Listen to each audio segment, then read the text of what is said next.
Muito boa tarde a todas, todos e todes. Bem-vindos ao ato internacionalista, anti-imperialista e socialista da Rede Internacional do Esquerda Diário.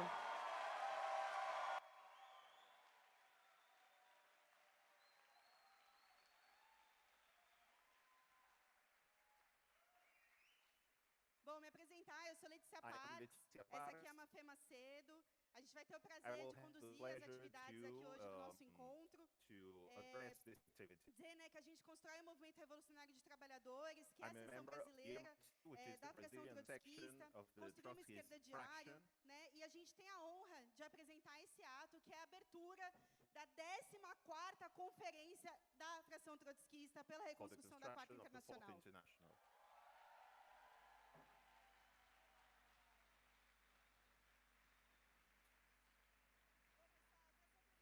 Bom, pessoal, a fração trotskista está presente em 16 países. Our network is present in 16 countries. We advance the political independence of our class and of the bourgeoisie. I want to greet, I want to thank the presence of every one of you.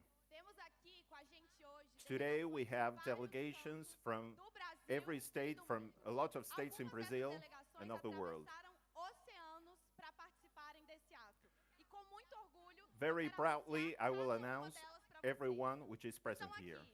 From Argentina, from Italy, from France, from Germany, from the United States, from Venezuela, from Chile, from Mexico, from Peru, from Spain, from Costa Rica, from Uruguay, and from Bolivia. From Brazil, there are delegations present from Rio Grande do Norte, Pernambuco, Distrito Federal, Minas Gerais, Rio de Janeiro, Rio Grande do Sul, and São Paulo. We would like to highlight the presence of the delegation of the comrades from South Korea, the comrades from March to Socialism, and the comrades from Belgium. We very proudly announce the presence of invited people from Angola, from Haiti, from the Democratic Republic of the Congo, from Morocco, from Palestine, from Senegal, and from Tunisia. Unbelievable.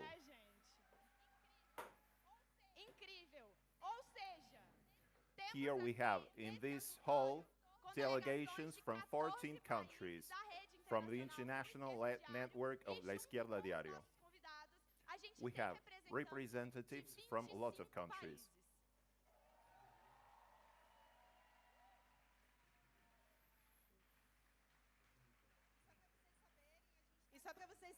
So for you to know, in this hall we have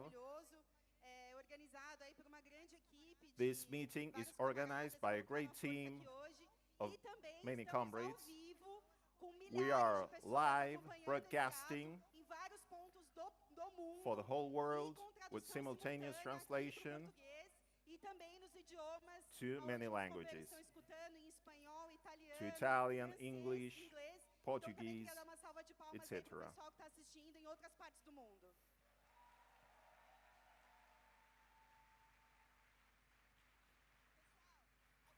Pessoal, alguns recados sobre o nosso espaço, tá? A gente tem um espaço Here you have ali no fundo, a space. Quem quiser, tá? A gente também tem uma banca maravilhosa da Edições Iskra. Here you have a stall of the bookshop. Também temos comes e bebes que estão. There you have a hall for the babies. E os banheiros que estão aqui do meu lado direito e esquerdo, tá bem? E qualquer intercorrência que vocês tiverem, a gente também conta com serviço médico. Tem algumas pessoas com uma camiseta escrito apoio, vocês já devem ter visto essas pessoas. Podem buscá-las, que elas vão ajudar vocês com qualquer intercorrência que tiverem, tá bem?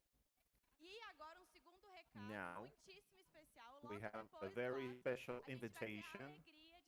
After this meeting, we will have samba show. E também com um cantor calmon, totalmente imperdível. Uau, isso é bem importante. E por fim, gente, último recado, vocês chegaram, receberam um kit com panfletos. You have a kit also with different materials. Quem tá com o kit aí puder levantar. Dentro dele vocês vão encontrar um panfleto onde tem um QR Code que leva para um lugar muito importante, que é do apoio financeiro. There you have also à esquerda diária, a todo esse how to trabalho que a gente tem sustain feito our pelo work, país, pelo mundo. financially A gente convida sustaining também it. todo mundo a entrar lá, deixar um apoio, esse apoio que resulta no This lançamento de support Gaza is Marx aqui em São essential for Paulo, us no Rio de here, Janeiro. for A our gente tem plano de local, lançar which is novos called trabalhos Gaza por aí. Marx Então, here in tudo São isso que a gente Paulo. está fazendo, tudo que vocês estão vendo aqui hoje, vem de, enfim, do apoio independente, sem nenhum apoio de empresários, de patrões, vem exclusivamente Because do apoio we, de vocês, de ativistas. Então, we have por favor, not the deixem aí support esse apoio of pra the gente. bourgeoisie, of the businessmen, so we depend on your support. Para a gente então poder dar início So aqui ao here nosso we ato, will vou pedir start pra this gente meeting, assistir start vídeo de this rally. abertura que conta um pouco do espírito que a gente está chegando aqui hoje.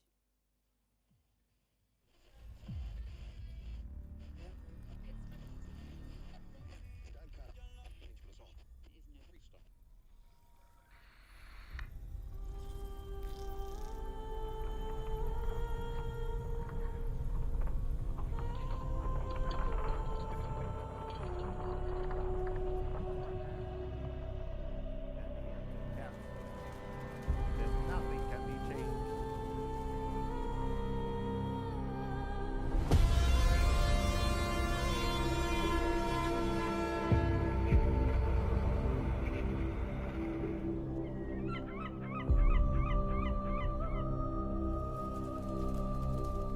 Meanwhile,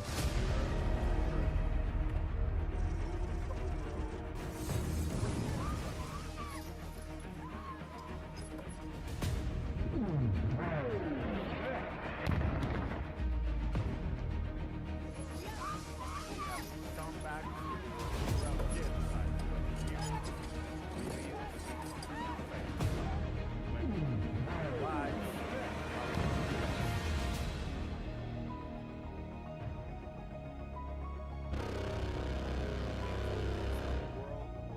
When lives it belonged to them, to the billionaires that destroy the planet and humanity.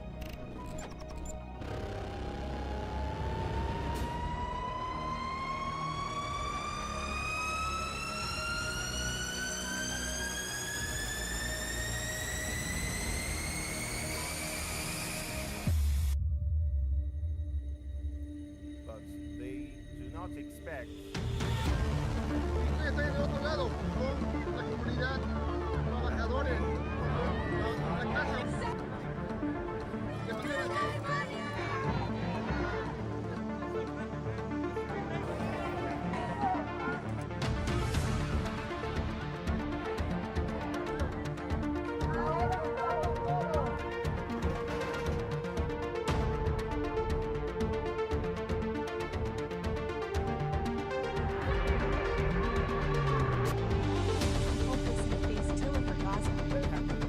Sorprendentemente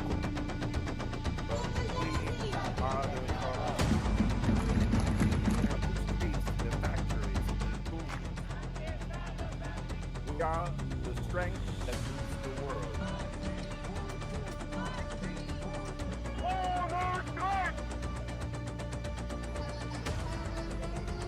In each round demonstration, in each struggle, is born the hope of a new world, because the history is yet to be written by us.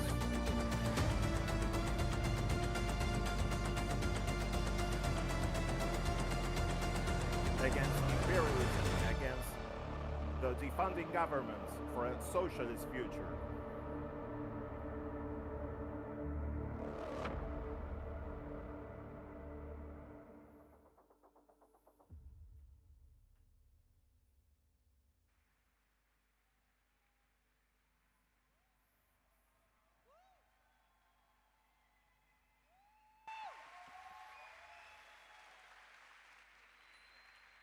É isso. Quero convidar, então, o nosso primeiro orador do dia de hoje, Tristan Taylor, vindo direto dos Estados Unidos, ativista do movimento an activist of the Black Lives Matter movement, e representante and he's do a representative of Left Voice from the US. estadunidense do Esquerda Diário. Vamos receber, Then we então, will Tristan. have Tristan.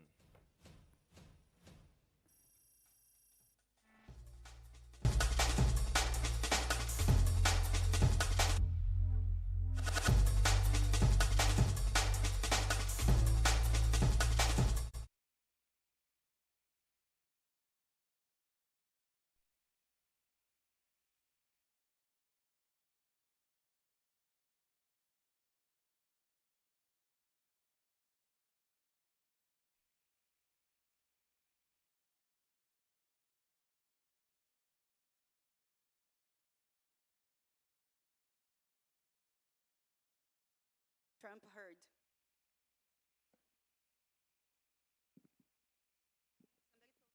Oh, that's what it was? Okay, thank you.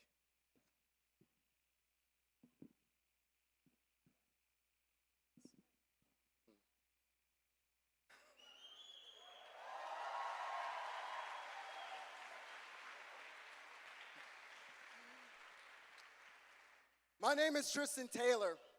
I'm from Detroit, and I am proud to be here as a Black Lives Matter activist and a member of the Trotskyist Fraction. And I bring revolutionary greetings and solidarity from the working class and oppressed in the United States. I am very excited to be here in Brazil, the country with the largest black population outside of Africa, and a country that's been shaped by struggles against slavery, like the Quilombo dos Palmares and Revolta dos Males.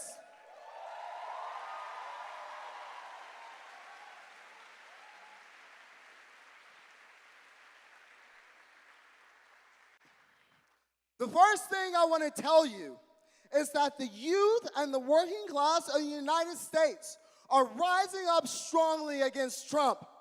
And a growing sector of youth and working class stands shoulder to shoulder with each of you Brazilians and Latin Americans when we say, Trump out of Venezuela, Trump out of Brazil, and Trump out of all of Latin America.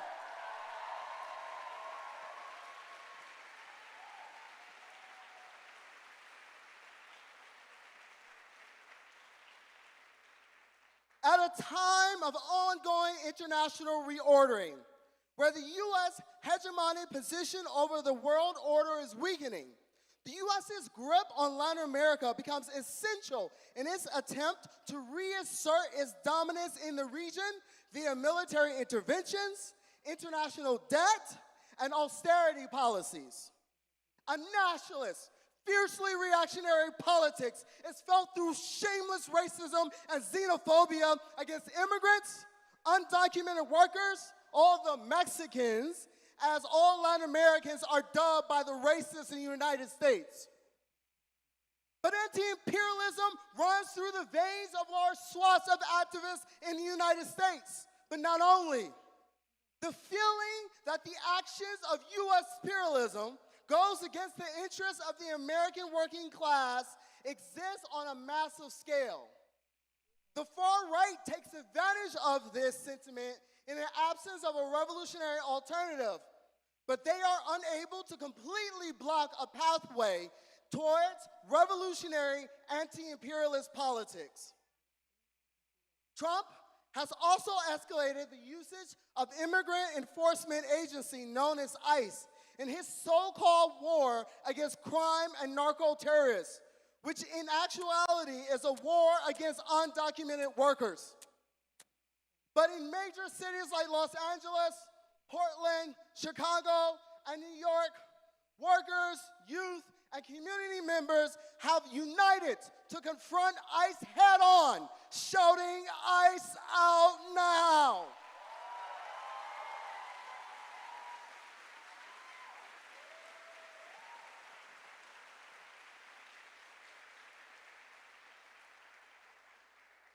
To strengthen the movement, the unions, which were built on that united efforts of the working class, must put their full weight in the fight against ICE and Trump.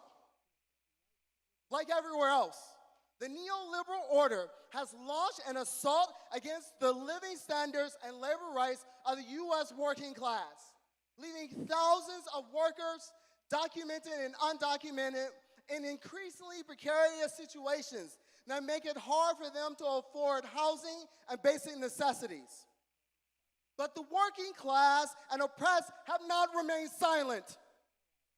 The pandemic showed everyone the essential role of the working class, fueling hatred against exploitation and oppression. Then, when the world watched police murder George Floyd as he screamed, "I can't breathe," millions exploded in action in the U.S. and across the globe. This massive hatred against the police infused energy into the labor movement as well, giving birth to a new generation of activists who increasingly understood the deep connection between exploitation and oppression. After BLM, we saw important unionization efforts at Amazon, United Auto Workers stand-up strike, and groups who fight for labor movement to take up the struggle against the genocide, as our siblings in Italy have been doing these last few weeks and months. The opposition to Trump and ICE continues to grow. There have been two huge examples. No Kings rallied 7 million people who openly reject Trump, the far right, and the attack on immigrants. We also saw the growing mass opposition expressed at the ballot box, with Democratic Socialists of America's Zoran Mamdani's enthusiastic election as mayor of New York. His victory is a testament to how much neoliberalism is despised in a city that's ruled by Wall Street. He also expressed, and his campaign mobilized over 100,000 people for several months. This is a clear sign that there is willingness to fight. The NGOs leading the No Kings protests and the union bureaucracy have not risen to the occasion to organize a fierce and determined struggle against Trump. They fail to because their politics is not based on unleashing the full weight and power of the working class and uniting the struggle of workers and the oppressed. Even Mamdani, the self-described socialist mayor, continues to work within the establishment of the Democratic Party. He has been doing his best not to ruffle capitalist feathers too much, even apologizing to the New York police for calling them racist, showing the world that George Floyd's dying scream did not make it to his ears. The multiracial working class in the U.S. deserves a party of our own. We cannot continue to tie our politics to the Democratic Party, grounded on the illusion that it is possible to defend the interests of the working class, of oppressed people, documented and undocumented, within the boundaries of an imperialist capitalist party. The Democratic Party is the party of Wall Street. It is the party of neoliberalism. It is the party of genocide.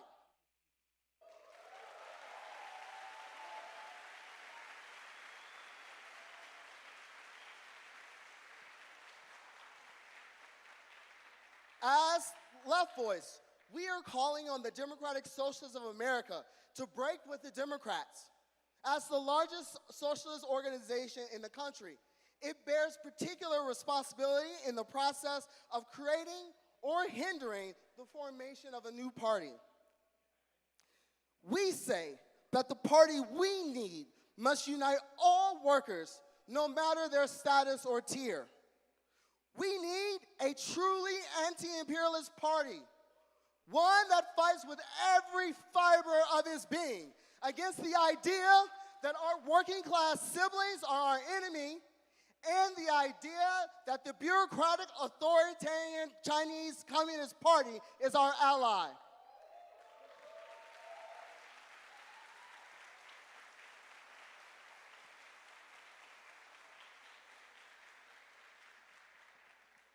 And most importantly, we need an internationalist socialist party that takes up the fight of our siblings all over the world as our own. From Brazil to Angola, from France to South Korea, a party that aims to defeat not only the ruling class in America, but as part of an international organization, fights to defeat the capitalists all over the world and give way to a society free of exploitation and oppression. Victory to the struggles of the working class and oppressed.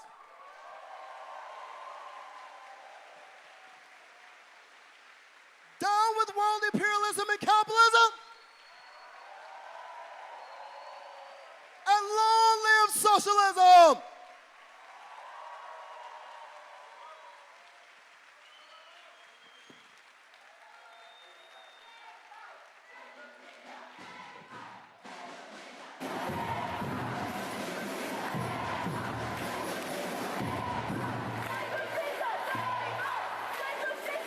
Maravilhoso! Thank you, Tristan. Now Agora, pessoal, we are going to watch a video directly from Venezuela, from Zoe Ochoa, militant of the Liga de Trabajadores por el Socialismo, against the imperialist interests of Trump.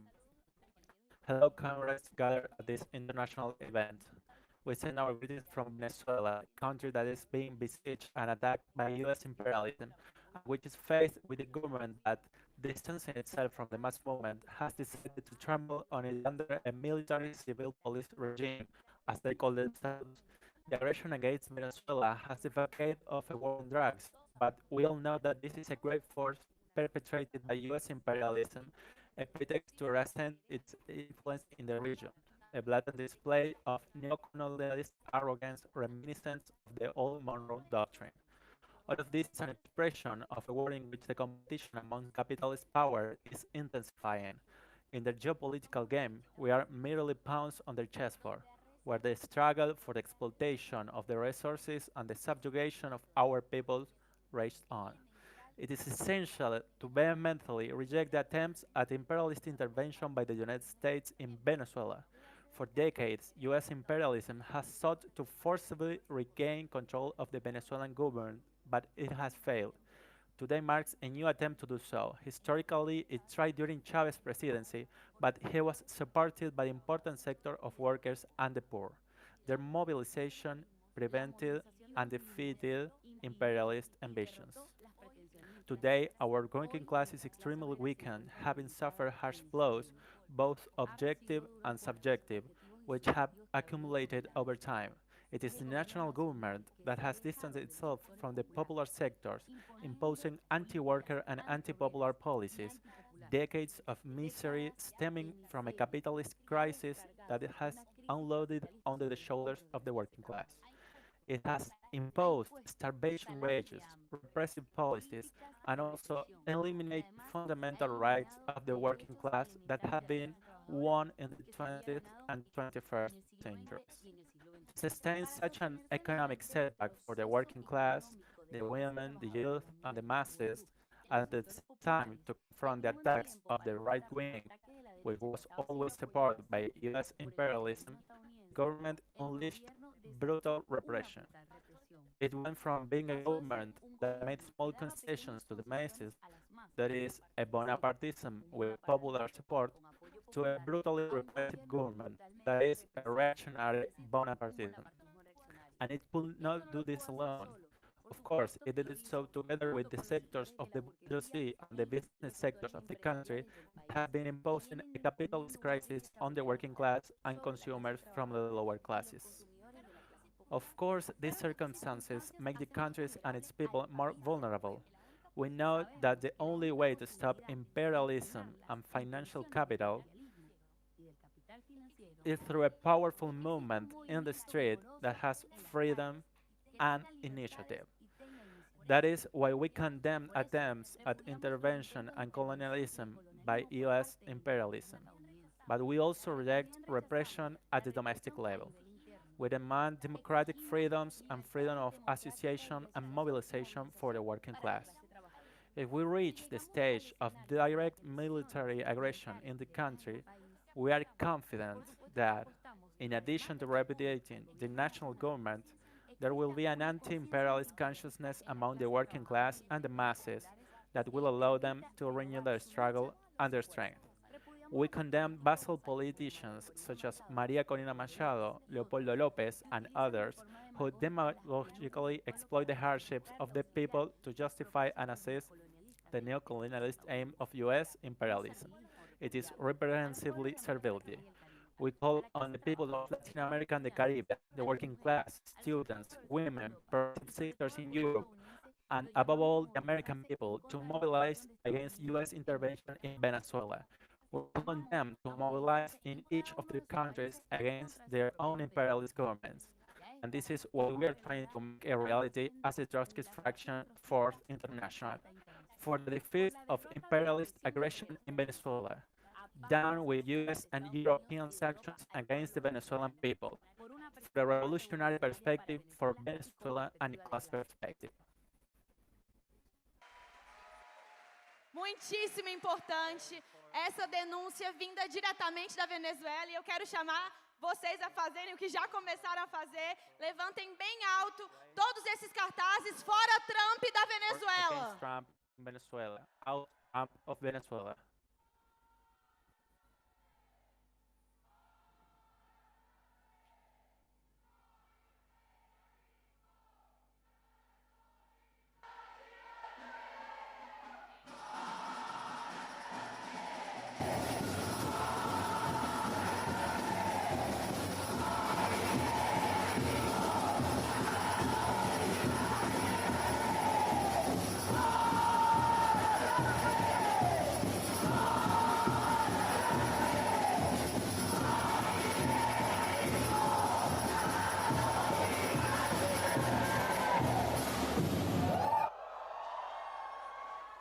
É isso aí, fora Yankees! Para as velhas gerações aí, que gritaram muito fora Yankees aqui na cidade. Very loud here in São Paulo. People, we are going to receive a speaker that has been very weighted. It comes directly from France, from Révolution Permanente, Anas Kassib.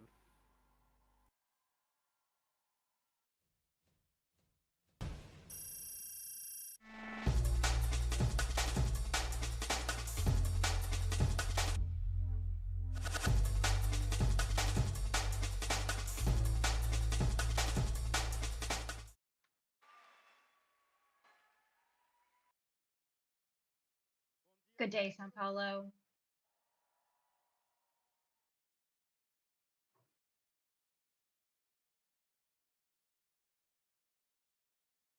Dear comrades, I would first like to welcome this important event and express my enthusiasm. I've seen so many people here in São Paulo.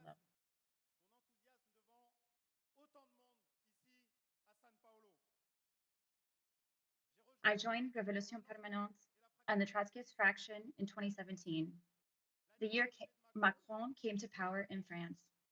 Since then, we have seen two major strikes against pension reform and powerful revolts, such as the Yellow Vest movement and mobilizations of young people in universities, high schools, and working class neighborhoods. These fights have made France one of the epicenters of international class struggle. But our country is one of the spearheads of militarization in Europe. To give you an idea of the atmosphere, at the end of November, Macron's chief of staff declared that we must be ready to sacrifice our children and suffer economically because priorities will go to defense production. This statement clearly outlines the plans of the European ruling classes and what revolutionaries will have to confront. The return of war to Europe since 2022 and Trump's desire to focus on confrontation with China are shaking up the international situation. The declining European bourgeoisie are in a state of panic and are preparing to defend their interests with arms in hand. That's why Macron wants to reach 150 billion euros per year to prepare for war, while Germany has announced a plan with more than 900 billion euros. Military budgets are skyrocketing everywhere, and it's us, the workers, who will pay for it.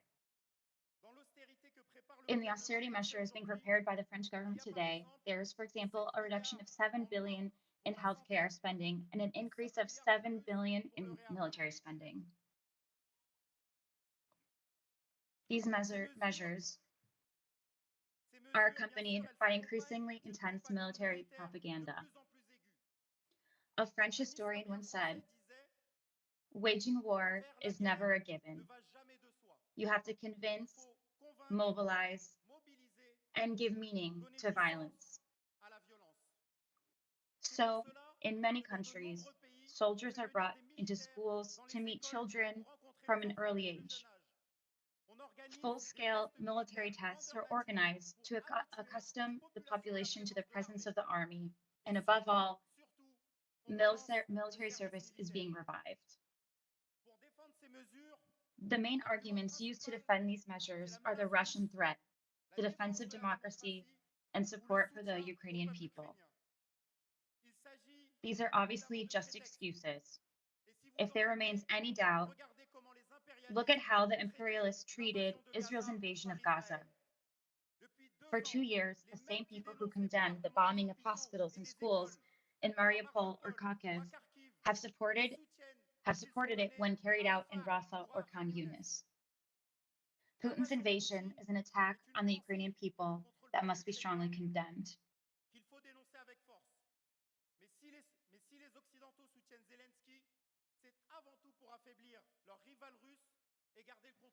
But if Western countries support Zelensky, it is primarily to weaken their Russian rival and maintain economic control over the country. That is why, since the beginning of the war, we have been promoting the slogan, "Neither Putin nor NATO," with the Trotskyist.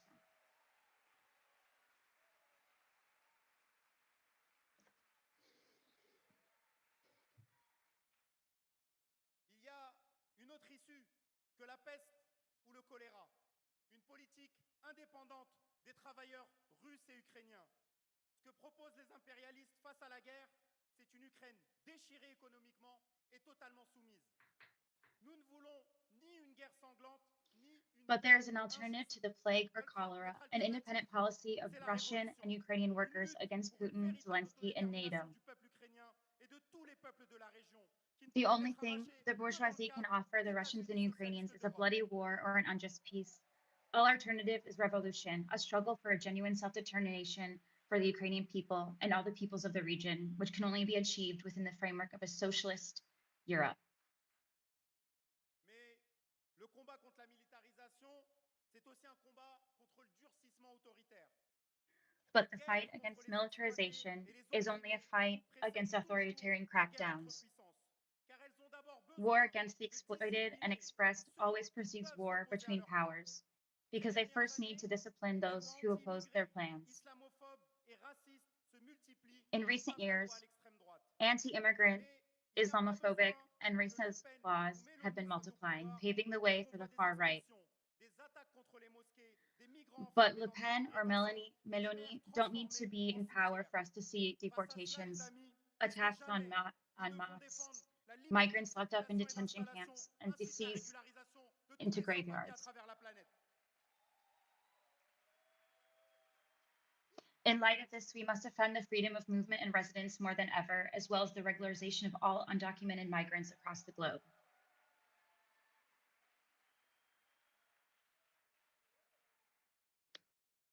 Mais l'ennemi intérieur, c'est aussi toutes les voix qui s'expriment contre l'ordre établi. But the enemy within is also the voices that speak out against the established order. In June 2026, I will be tried for apology for terrorism alongside other comrades for supporting the Palestinian people. Palestine Action, Urgence Palestine, Rima Hassan, Mahmoud Khalil. There are many of us in this situation. Since the beginning of the genocide, the support of Palestine has been criminalized. Even this morning, an anti-Semitic attack happened during Hanukkah.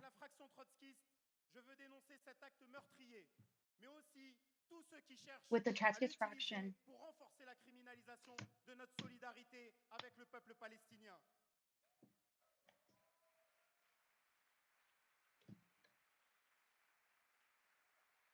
we support the Palestinian people.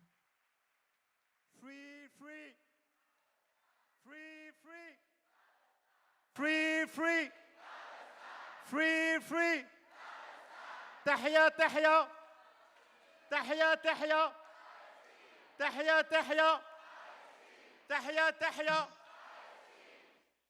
Nous allons continuer à nous battre pour Gaza et contre toutes les politiques réactionnaires qui visent à nous en empêcher.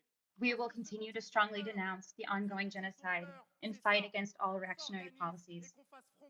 Because what they fear is this, that we will organize and stand up to their attacks.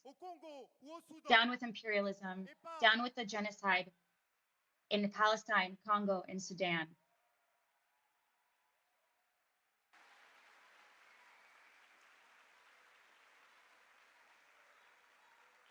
Et pas un centime, chers camarades, pas un centime pour ni une vie pour leur guerre. Mais se défendre les Not a single penny or a life for their war. But defending ourselves is not enough. We must go on the offensive by developing a genuine working class internationalism.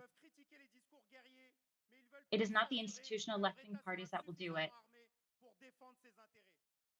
Some may criticize bellicose rhetoric, but all they want to ensure that their country will be sufficiently armed to defend its interests. While Spain's ruling Socialist Party doubles the military budget, De Linke MPs vote in favor of Mer's plan.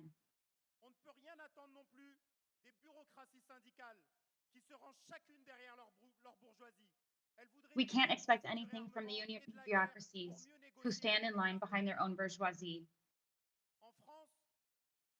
They would like to take advantage of rearmament and war to negotiate better terms with the ruling classes. In France, Marie-Lise Lyon, head of the largest union, the CFDT, stated, "You can't make cannons without suffering employees." War is okay if employers raise wages a little bit. All these positions are leading us straight to disaster. One of the lessons of the great slaughterhouses of the 20th century is that if we don't defend an internationalist perspective now, we will be nationalists tomorrow, willingly or by force.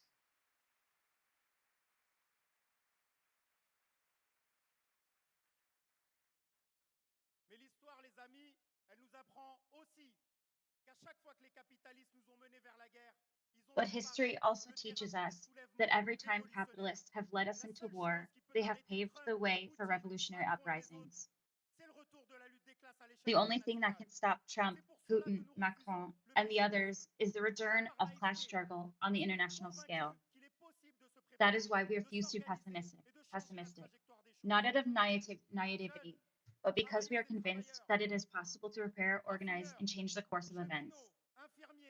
Young people, workers, refiners, railway workers, nurses, teachers, we are exploited by the same system.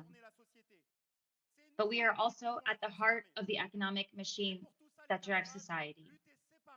We are the ones who can transform it. But for all that, comrades, fighting separately, each in our own countries, will not be enough. We need to build a revolutionary leadership for whom the unity of the working class is not a slogan, but a strategic task, and who seek to coordinate across the globe. That is what we stand for, together with all the FT groups, in order to tackle the major challenges ahead of us. Our future cannot be negotiated country by country. In the face of barbarism, we must defend the only path capable of ending a world of climate crisis, war, genocide, and misery, the path of international socialist revolution.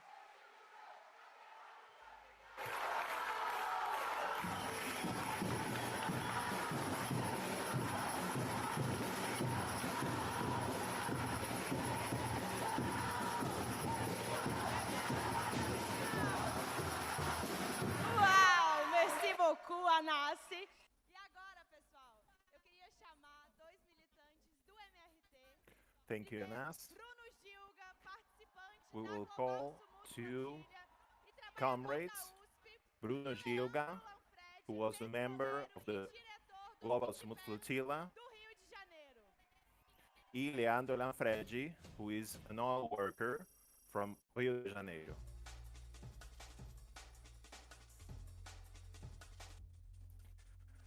He's a speaker of the Brazilian delegation of the Global Smooth Flotilla.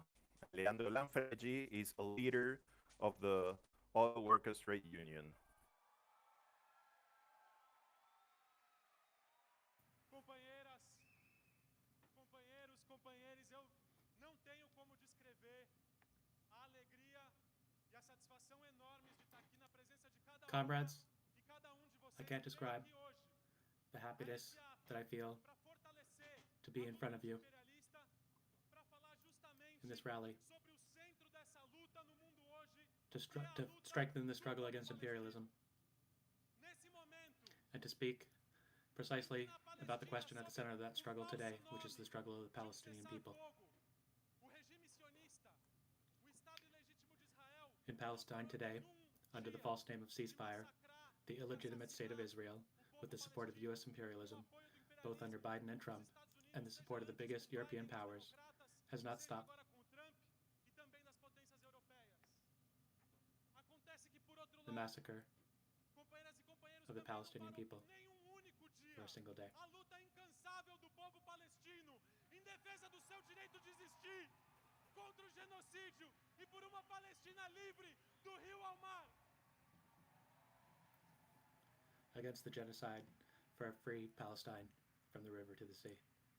Muitas e muitos aqui talvez já conheçam a palavra sumud do árabe, que a gente costuma traduzir como Many of you know the resiliência. word Samud, E que palavra poderia descrever melhor o povo palestino which we translate as resilience, contra décadas de limpeza étnica por parte do sionismo e do imperialismo. E essa resiliência é justamente o que tem inspirado used by the Palestinian people in decades of their fight against que nos últimos meses imperialism. alcançou patamar inédito em décadas para qualquer movimento desse tipo em qualquer lugar do mundo. They've inspired a huge international solidarity Para movement, nós, trotskistas, foi which in recent months has reached a level unprecedented in decades. da flotilha, junto com companheiras e companheiros como Tiago And that's why we, as Trotskyists, were proud to participate in the flotilla together with comrades such as milhares de ativistas que, assim como milhões Greta de Thunberg pessoas no mundo inteiro, estão vendo nesse momento and hundreds and thousands of activists, contra o genocídio, like millions of people around the world, luta de todos os povos oprimidos see em the todo o mundo struggle of the Palestinian people today is at the heart of the struggle of all oppressed people against imperialism.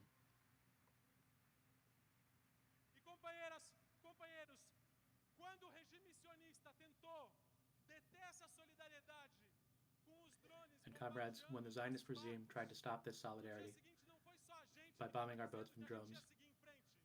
Era a classe the next day, trabalhadora de tantos lugares, not em only would we particular da say Itália, que that estava we would dizendo continue que our ia fight, parar o país em solidariedade à Palestina e à nossa flotilha. but millions of the working class around the world, in particular Italy, E eles were saying pararam that they would bring mesmo, their country e to a pararam halt. pela segunda vez, quando a gente foi preso, sequestrado, centenas de ativistas que na cadeia fizeram And they struck for a second time when Israel kidnapped and imprisoned us. denunciar o genocídio, denunciar a fome. Hundreds of activists who went on hunger strike to denounce the hunger, genocide, and conditions facing Palestinian prisoners, Incomparavelmente piores que as nossas, e which gritar were como a gente incomparably grita worse than aqui bem ours, alto, liberdade já para todos os presos palestinos e and to todos os proclaim loudly, prisioneiros desse regime de ocupação. freedom now for all Palestinian prisoners.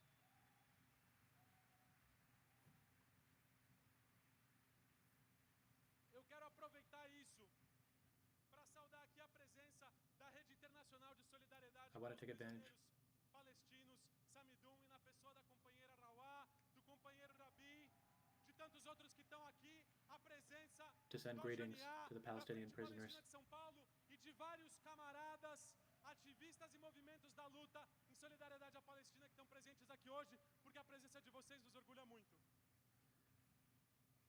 Companheiras, and various companheiros, activists in essas solidarity with the elas Palestinians. mostram que a classe trabalhadora está percebendo que as suas lutas contra a exploração these strikes show that the working class is coming to the conclusion that its struggles against capitalist exploitation and the attacks it suffers are directly linked to the anti-imperialist struggle and the liberation of the Palestinian people.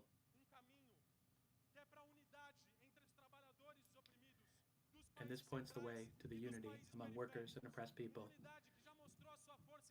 in the central and the peripheral countries, just as they did in many times in the past, such as the war in Vietnam.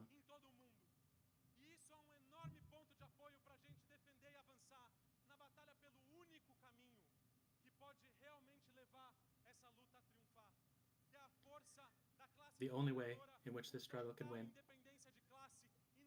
is relying on the strength of the working class, with total class independence, without any trust in the bourgeois governments, and without any alliance with the bourgeoisie.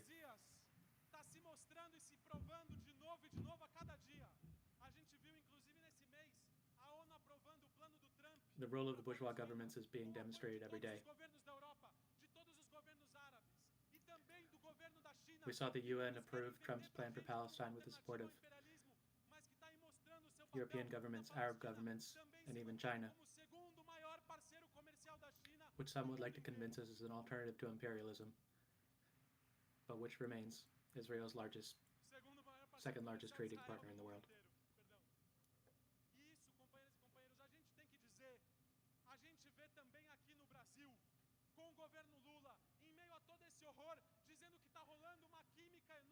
But we must say that we see this in Brazil also with the Lula administration. Despite recognizing the genocide, it says that there is a chemistry between his administration and the Trump administration.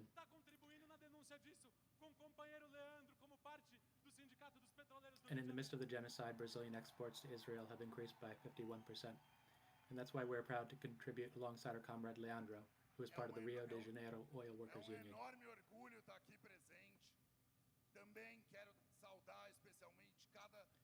It's an enormous honor to be here together with you. Amanhã nós entramos em greve em defesa do nosso acordo coletivo.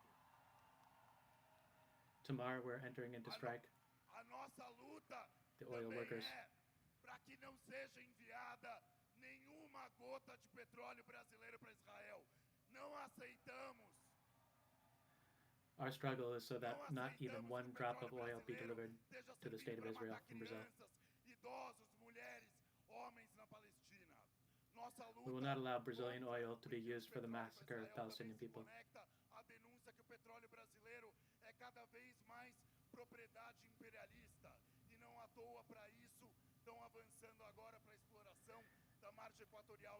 And Brazilian oil is increasingly more the property of the imperialists.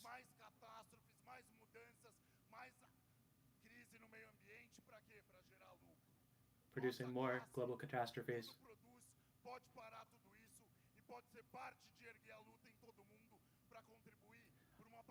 Our class can put an end to all of this and contribute to a free Palestine. Viva a greve das petroleiras e dos petroleiros.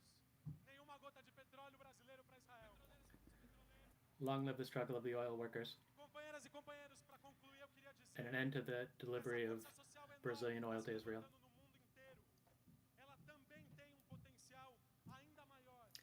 And I would like to say the enormous social force that is rising up around the world has even greater potential if it converges with a program of independence for the working class,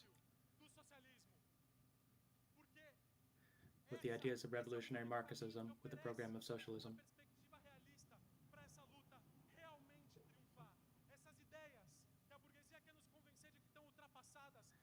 This is the only way to open up a path to real victory.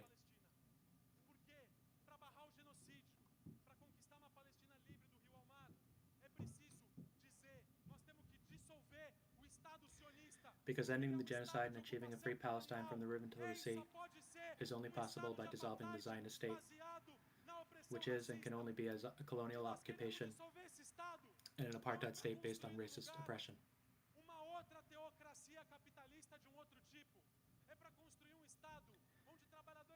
And we do not propose the establishment of another type of capitalist theocracy, but rather a state where all workers can live in total equality. Jews, Christians, Muslims.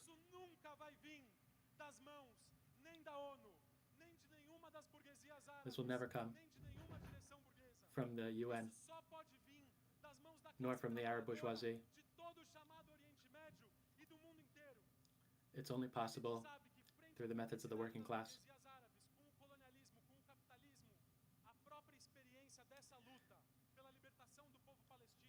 Toward the complicity of the bourgeois Arab governments,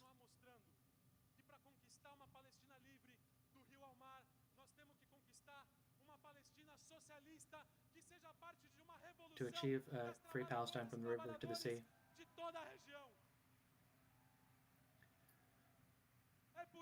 We need a revolution of all workers of the region.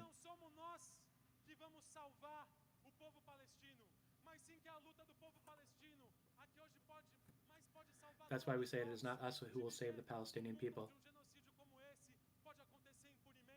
but rather the struggle of the Palestinian people that can save us from living in a world where genocide like this can continue with impunity. A world where imperialism can impose barbarities, such as the genocides in Sudan and the Democratic Republic of Congo, the threat of a new attack against Venezuela, and new brutal wars. Each one of us here is called upon to strengthen this struggle to defeat Zionism, imperialism, and capitalism, and pave the world for a new world, so that not one more Palestinian is killed.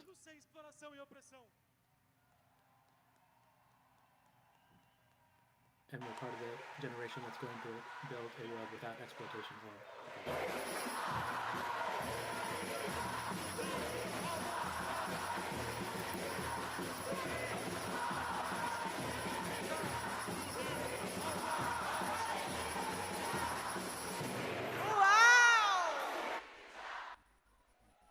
Muito obrigada, Bruno, Leandro. E agora, pessoal, a gente vai ouvir quem Thank you very much, Bruno and Leandro. And now we will listen to a militant from Portugal. Hello, comrades. My name is Kenza from Esquerda Diário, and I wanted to send greetings to the international rally today. Here in Portugal, we've been covering one of the most significant general strikes in the country's recent history. 3 million workers, over 50% of the working population, went on strike against the labor reform package that Luis Montenegro's government is trying to pass. This attack was so severe that the main union federations were forced to call the first general strike in more than 12 years in the country. On December the 11th, there were hundreds of strike pickets, despite repression by the bosses and the police. At Esquerda Diário, we will continue to follow this movement, while also arguing that while this day was historic, it cannot be just one day. We need to continue building the strike in workplaces and in universities until the government and the reform bill fall. Thank you very much, Kenza, from Portugal, showing us the way forward. And now we will present the other speakers. Here today, we are more than 1,000 people in this hall.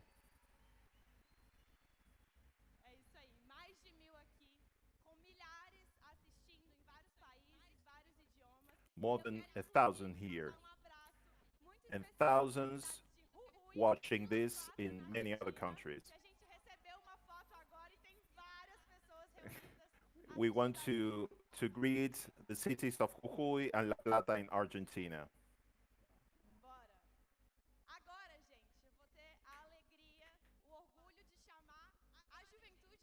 Now,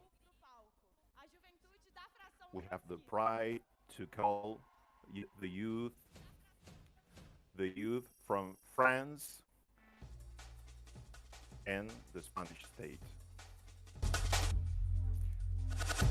Sheila Di Pietro is a student and activist from the general strike in Italy. He's a member of the global movement from Gaza. Luno Pires, Luca Bonfante, a member of the Faisca Revolucionaria.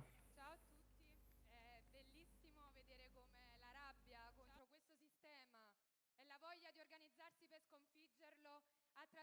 la voglia di organizzarsi per sconfiggerlo attraversi gli oceani e rompa pervaso quest'autunno caldo italiano.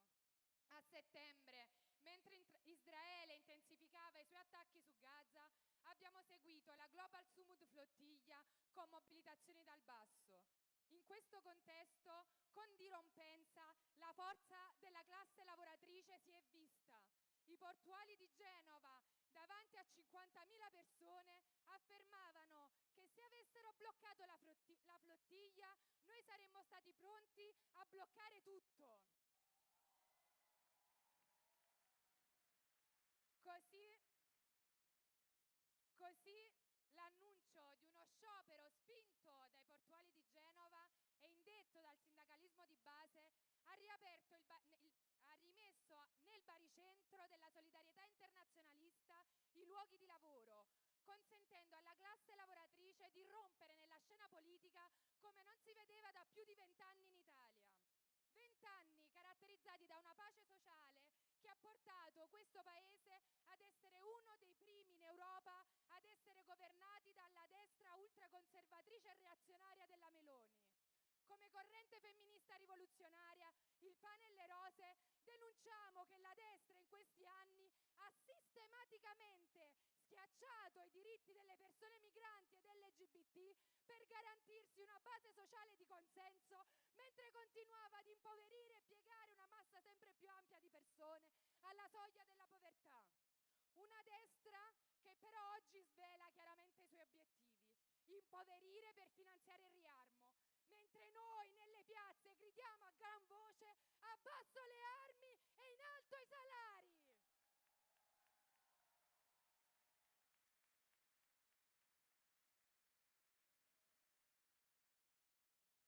La prima a rispondere alla chiamata dei portuali di bloccare tutto è stata la gioventù organizzata di cui noi come la frazione trotskista facciamo orgogliosamente parte, che dal giorno zero ha dato battaglia per il popolo palestinese, perseguendo un obiettivo semplice ma chiaro: bloccare tutto contro l'economia di guerra, che mentre bombarda Gaza ci sottrae diritti, welfare, sanità e istruzione. Per questo è dal primo giorno dello sciopero generale del 22 settembre che c'è stato sempre più chiaro come far scricchiolare la pace sociale e il governo di questo paese. Abbiamo bloccato i porti, autostrade, università, così che l'Italia, nonostante sia il terzo paese per invio di armi ad Israele, non potesse più passare nemmeno un bullone per alimentare il genocidio. E mentre organizzavamo dal basso le azioni di lotta, si diffondeva un sentimento comune, che prima Bruno ci diceva, che mentre pensavamo di star salvando noi la Palestina e volevamo farlo, in realtà era la Palestina che stava salvando noi, insegnandoci a lottare contro il nostro imperialismo e il nostro governo. Sapevamo che la costruzione di uno sciopero generale e generalizzato era l'unico strumento per mettere in atto il bloccare tutto, a partire dai posti di lavoro fino a quelli di studio. Questa spinta dal basso di unità tra diversi settori, tra studenti e lavoratori, è stata così forte da obbligare il più grande sindacato d'Italia, la CGIL, a chiamare una giornata di sciopero unitario con i sindacati di base per il 3 ottobre. Una giornata che infatti ha visto 2 milioni di persone in piazza, in più di 100 piazze italiane, e che il giorno seguente si è ripetuta in una manifestazione nazionale oceanica a Roma. Non ci siamo fermati, no. Sebbene la partecipazione non sia stata altrettanto massiccia a causa della frammentazione sindacale, il 28 novembre il sindacalismo di base ha convocato un altro sciopero con delle rivendicazioni molto radicali. con al centro il salario minimo, investimento in sanità e servizi pubblici. E poi ancora, venerdì la CGIL ha scioperato contro la legge di bilancio del 2026 del governo Meloni, che investe nel riarmo con tutti i sindacati confederali. Se da tempo l'avanzata delle destre era l'unica ad imporre una rottura dell'immaginario di possibilità con Trump e simili, con i loro discorsi di violenza e i video fatti con l'IA, con quello che è successo in questi giorni, oggi in Italia, le proteste dell'agenzia e tutte le mobilitazioni nel mondo, la lotta di classe si fa breccia nell'immaginario collettivo. Ce lo dimostrano gli operai dell'ex Ilva di Genova, che in 5 giorni di mobilitazione, di cui uno di sciopero generale per tutto il settore metalmeccanico, hanno portato in piazza i macchinari pesanti usati per lavorare in fabbrica e hanno ottenuto il ritiro da parte del governo di migliaia di licenziamenti. Come gioventù, intanto, continuiamo ad avere l'obiettivo di bloccare le università per chiedere la cessazione degli accordi che sostengono l'economia di guerra, perché sappiamo bene che la scienza e la ricerca possono essere messe al servizio del bene collettivo invece dei profitti di pochi. La classe lavoratrice italiana si dimostra così ancora una volta quel laboratorio politico capace di indicare un'alternativa contro i loro genocidi, le loro guerre e la loro precarietà. Vogliamo ripercorrere l'esperienza di unità tra operai e studenti che nel 69 ha infuocato l'autunno caldo italiano, dimostrando che è ancora possibile costruire forme di auto-organizzazione dal basso. Perché o è socialismo o è barbarie, e noi lotteremo fino in fondo affinché questo mondo non cada nella disillusione capitalista, ma nella bellezza di una vita piena per il socialismo. Grazie.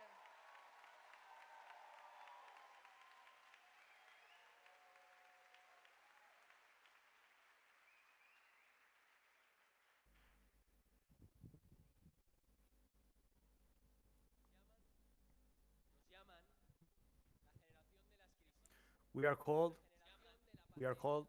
the crisis generation, the pandemic generation. We are those who were raised over the ruins of the 2008 crisis, who haven't had time to believe in the neoliberal myth because all we know is precarity and empty words by the professional politics.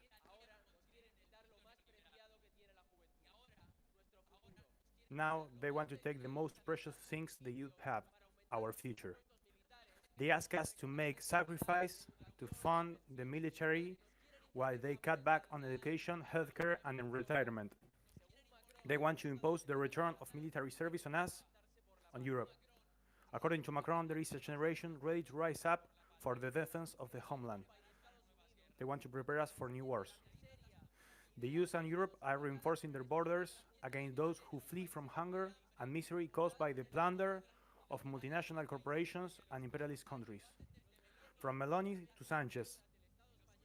During these years, these supposed left governments of the Spanish states have paid Morocco and Mauritania in return for doing the filthy work against the migrant people. They have avowed the Morocco occupation of Sahara. That progressism is imperialism.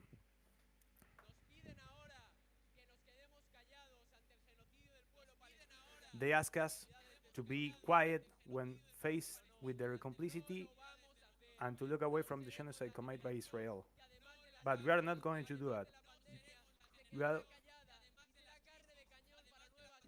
We are not going to be a generation that is going to be silent on new wars and to be a silent witness on the genocide against the Palestinian people. Don't count on us.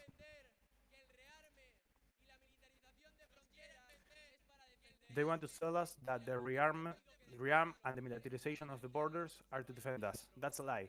The only thing that the capitalist governments defend, whether progressive or conservative, from Sanchez to Macron, is the interest of big corporations. Those like Total or Repsol who plunder Africa and Latin America while leaving us without planet. Those like Santander or Deutsche Bank that finance guns against Gaza and Cisjordania. We already know that when the US talks about security, that always means securing its control over resources, and that's what they want to do now in Venezuela. So we say, hands, no, you shall not pass. Hands off Latin America. Hands off Latin America. They say that the youth is becoming of right, but us, we are part of the youth that camp at the university in solidarity with Palestine, that who travel to Egypt to the Global March for Gaza, who unite with the harbor works in Italy, those who are marching with workers in France, those who mobilize against the far right in Germany, that who is the one who opposed the monarchies are of the fascist dictatorship in Spanish state. That is the youth that is the one who stood up to the racist police violence in Brazil, the one who is against Milei in Argentina, the one who fight the coup regime of Boluarte in Peru, and the one who protagonized the Chilean revolt in 2019. That's the youth we are part of.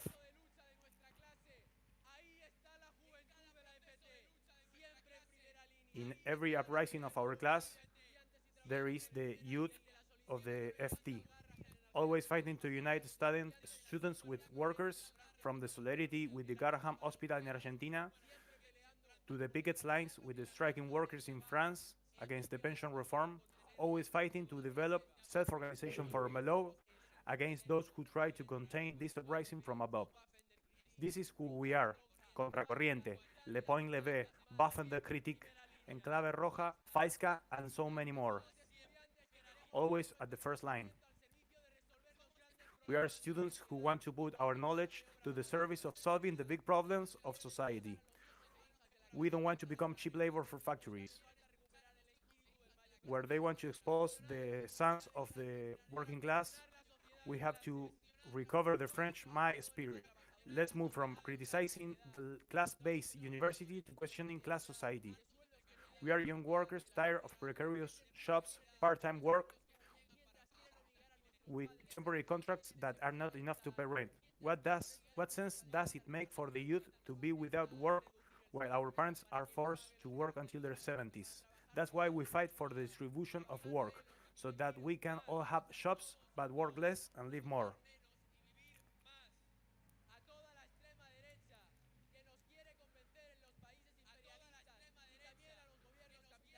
To all the far right who wants to convince us,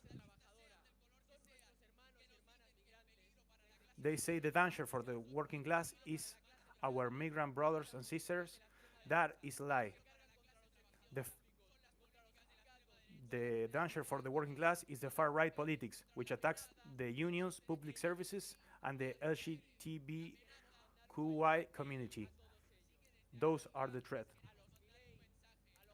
So we want to send a message to all the Trump, Milei, Cast, Abascal, Miloni, Le Pen, Weidel, and all the reactionary international. You shall not pass.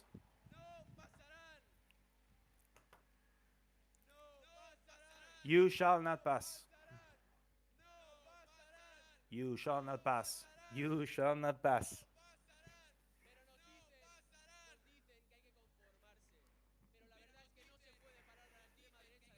They ask us to conform, but you can face the far right with a fake left.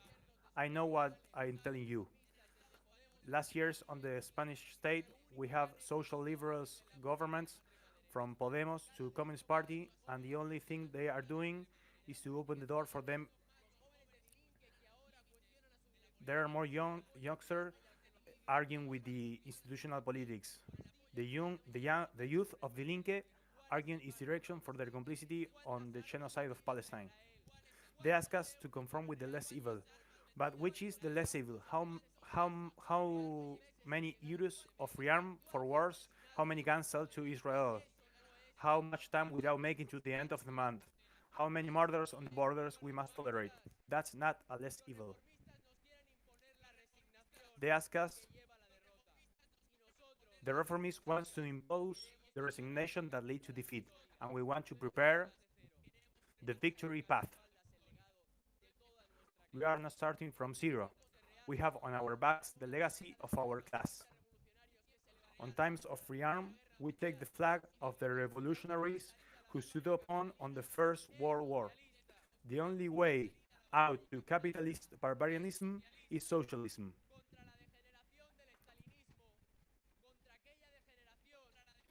Against the Stalinist degeneration, we propose to recover the communist perspective for thinking a really free future. Because the true meaning of freedom is collective. Today, the best way to remember those who fought, those who were before us in the past, is to retake those lessons for fighting for a future taken from them. It's up to us, the youth, to step forward and take side, take party, so that the revolts can be transformed into revolutions.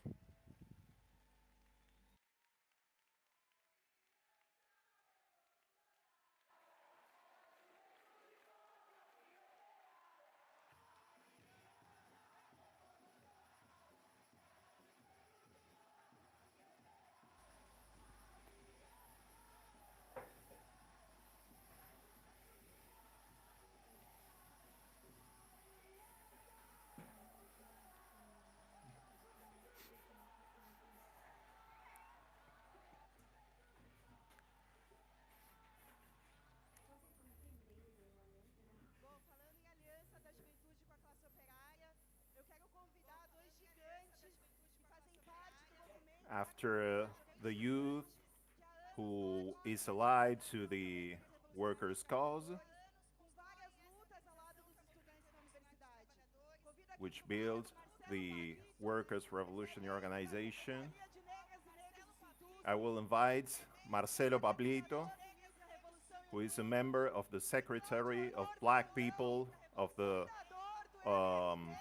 Trade Union of the Workers of the University of São Paulo, and Claudio Brandão, which is also director of the Trade Union of the Workers of São Paulo.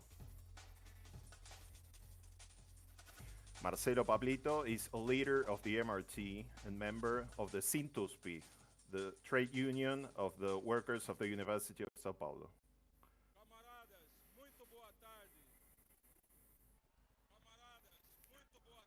Hello, comrades. It is a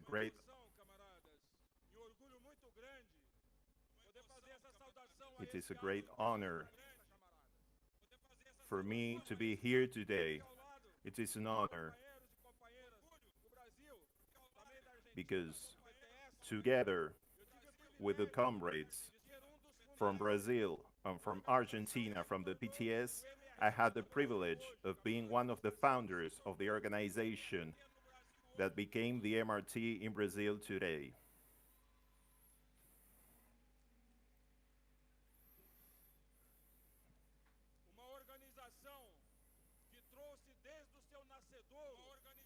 An organization that was born with the conviction that internationalism is the only way to organize the struggle of our class in our country and in the world to destroy capitalism and put an end to all forms of oppression and exploitation.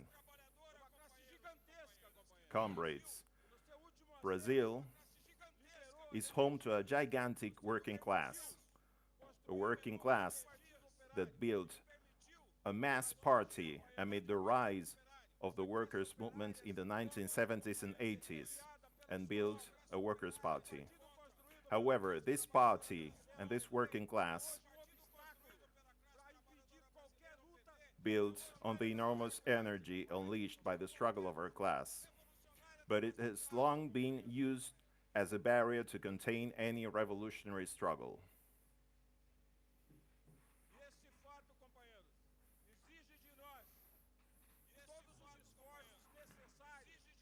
For this reason, we must make every effort necessary to contribute to the working class of Brazil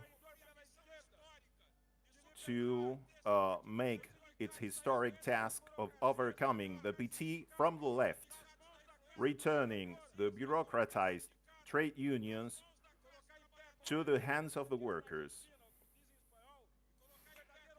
and building with the comrades of Argentina, with the comrades of the Spanish state, a true revolutionary internationalist party, a true combat party.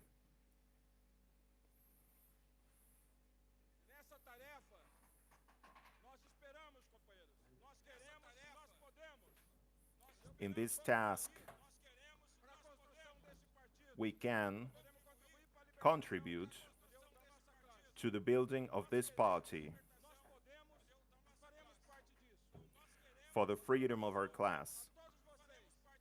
We can and we will be part of this. I make an invitation to all of you. Long life to the Fourth International, long life to the Socialist Revolution, long life the working class, the international working class.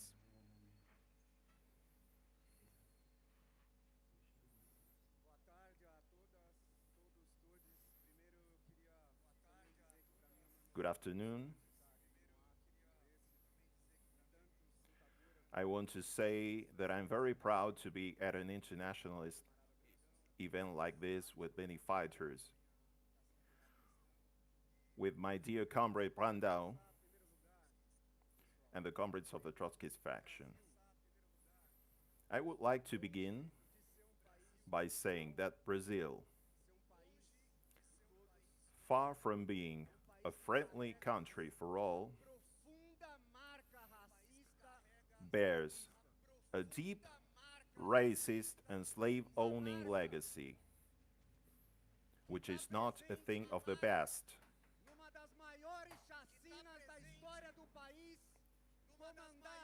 And it is more alive than ever, as we saw in one of the country's largest massacres, led by Claudio Castro in Rio de Janeiro, who, together with other figures like the governor of São Paulo, Tarcísio de Freitas, and the entire Bolsonaro gang, with Trump, they celebrate at the same table the massacre of the Palestinian people and every one of the 119 deaths in yet another killing spree.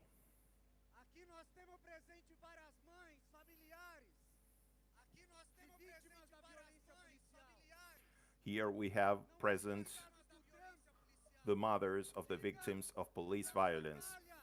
It is no coincidence that Trump says that immigrants and black people from Somalia are trash, while sending support to the extreme right in Brazil. These men have become accustomed to writing official history with the blood of our class and share a racist and xenophobic political project. If we do not stop them, just as they did with George Floyd, they will kneel on the necks of all oppressed people, black people, immigrants, women and workers, because they share the same political, xenophobic and racist project.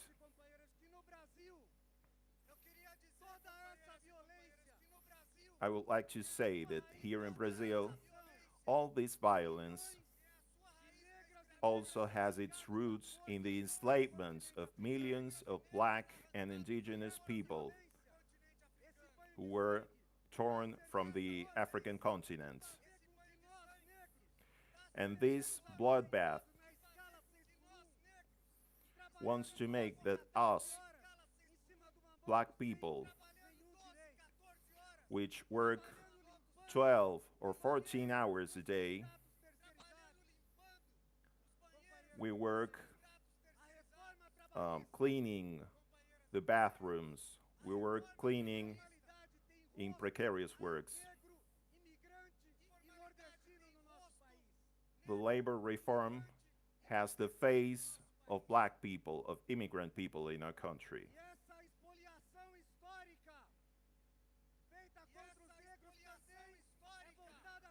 This historic expoliation is turned against the indigenous. And today it is materialized on the approval of the Marco Temporal.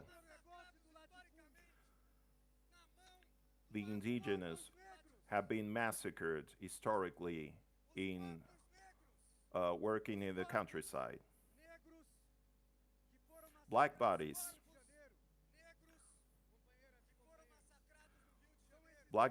which were massacred in Rio de Janeiro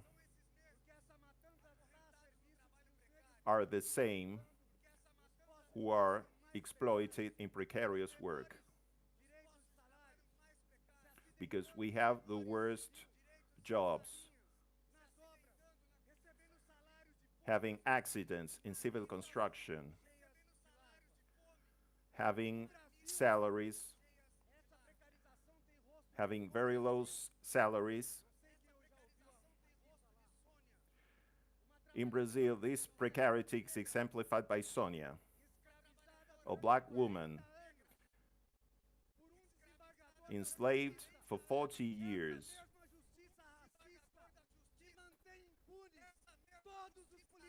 by the justice, the same racist justice that maintains the impunity of all the policemen that assassinates, that murders us in a country where we, black people and immigrants from the Northwest, we are more than 1 million workers, precarious workers. I want the end of police now.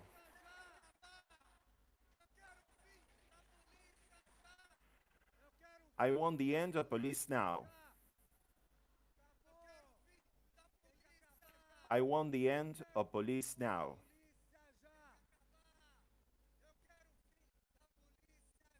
I want the end of police now.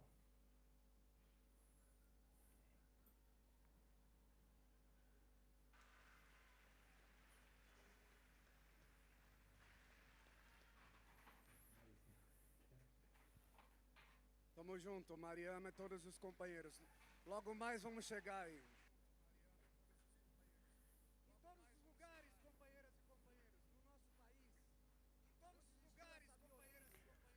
In every place in our country that slavery, racism, and violence existed,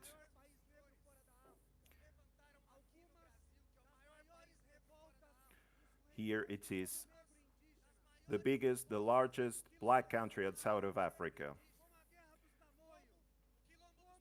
We have had countless revolts and insurrection by black people like the Quilombo dos Palmares, the Malés Revolt, and so many others that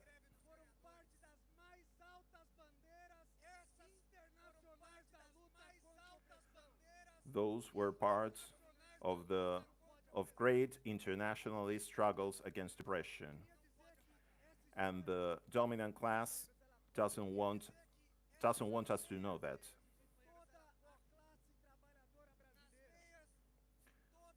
That struggle is running through the veins of all the Brazilian working class, all our class. We have to recover that story in order to fight against our declared enemies, but also to fight those people who say that are our allies.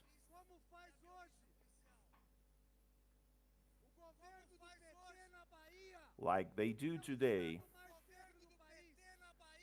the government of PT in the state of Bahia, which is the blackest state in the country. 96 out of every 100 police murders are of young black people. We cannot believe that these conciliators are truly confronting the extreme right when it was during Lula's term that Brazil took on the shameful role in the service of American imperialism of militarily occupying Haiti, which was the first country to make a victorious black revolution in history.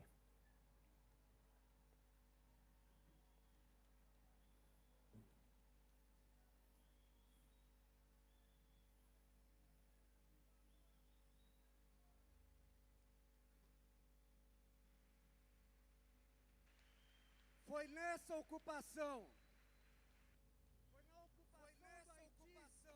It was in that occupation, in the occupation of Haiti, under Lula's government,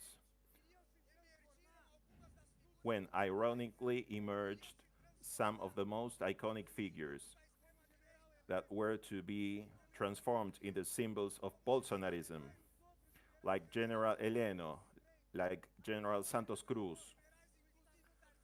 like many other generals, like Tarcísio de Freitas, the current government of the state of São Paulo. And then there it was shown that in that destruction, in the rape of women in Haiti,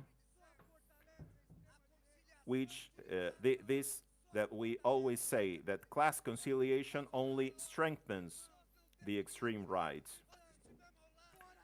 That is why we stand alongside our Haitian brothers and sisters, shouting, "Troops out of Haiti, imperialism out of Latin America."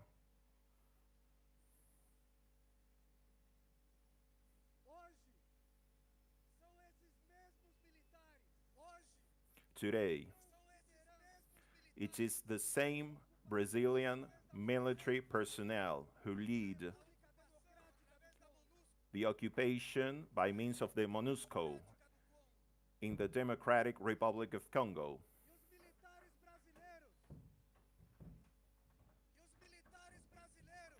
And the Brazilian military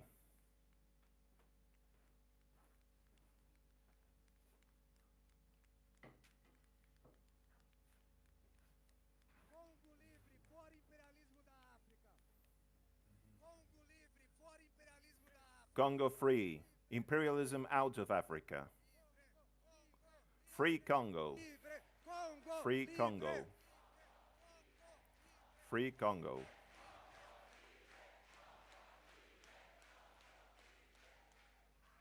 E esses militares, companheiras e companheiros,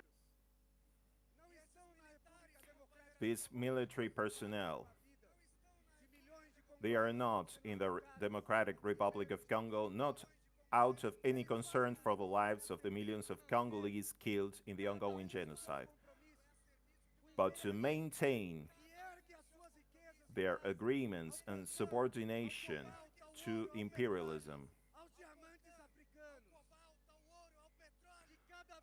to take gold, diamonds, oil, and also including now with the presence of China and Russia, which share the methods of imperialist plunder. nós também estamos aqui denunciando. As burguesias africanas são cúmplices. Here we are also denouncing that the African bourgeoisies are complicit. Unlike Stalinism, which tarnished the banners of socialism, we uphold the tradition of revolutionary Marxism that proudly struggles for the self-determination of all oppressed peoples around the world. And that is why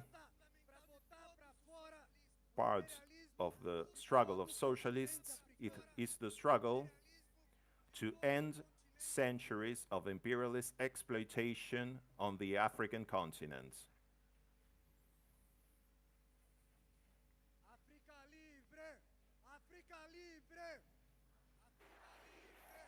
Free Africa. Free Africa. Free Africa.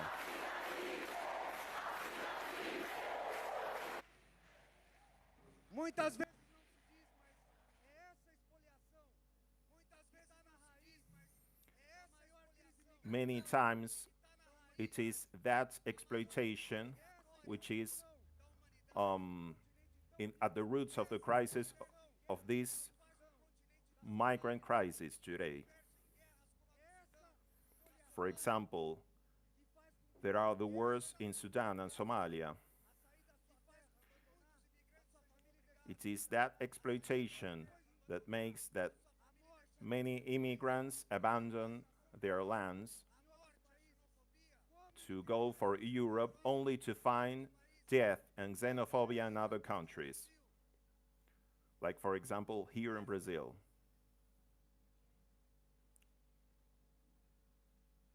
Todos os nossos irmãos imigrantes estão aqui. Todos os nossos Mesmo diante disso, companheiras e companheiros. All our immigrant brothers are here. In the African continent, we have seen many manifestations of solidarity with the Palestinian people in many countries. Despite the physical distance, these demonstrations and actions, such as those of Italian dock workers and the peoples of many oppressed countries, show how our class is only one that may get its hands dirty with oil to work, but not with the blood of a people oppressed by this colonial, racist, and genocidal state.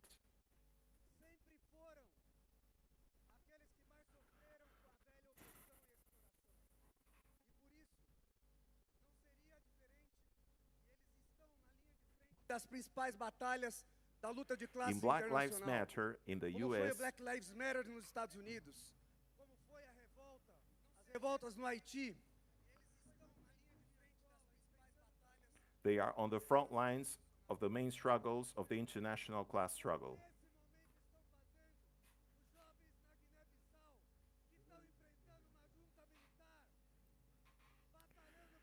In Black Lives Matter in the US and the huge uprisings that swept across African countries with young people at the forefront, such as in Angola, facing IMF structural adjustment and repression.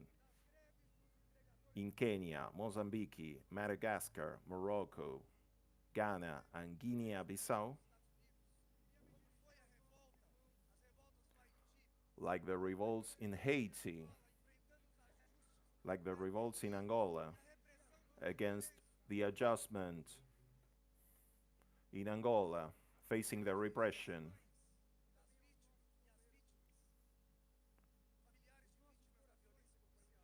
The families of the victims of police violence. Our hearts, comrades, our fists are united with you, because you are our brothers. You are brothers in race, brothers in class. Every one of these brothers and sisters, every one of these young people is a child of our class.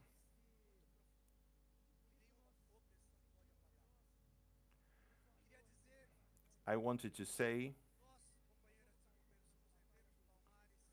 that we are heirs to the Palmares, to the Haitian Revolution. We are heirs to the heroic African revolutions, and we are also heirs to the tradition. We have to build a great force of revolutionary energy to give a death blow to this system of exploitation.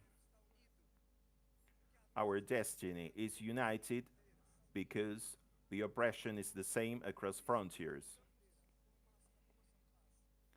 And that is why we fight as one class: Brazilians, Argentinians, Italians, Haitians, Angolans, Senegalese, Ghanaians.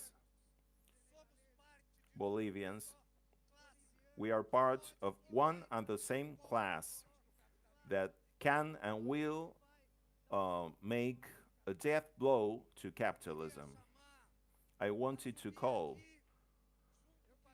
to be at this platform together with us, our brothers, our African brothers, our brothers who are immigrants from Palestine, from Morocco to Guinea-Bissau, from Congo. I wanted to call the mothers of Maré,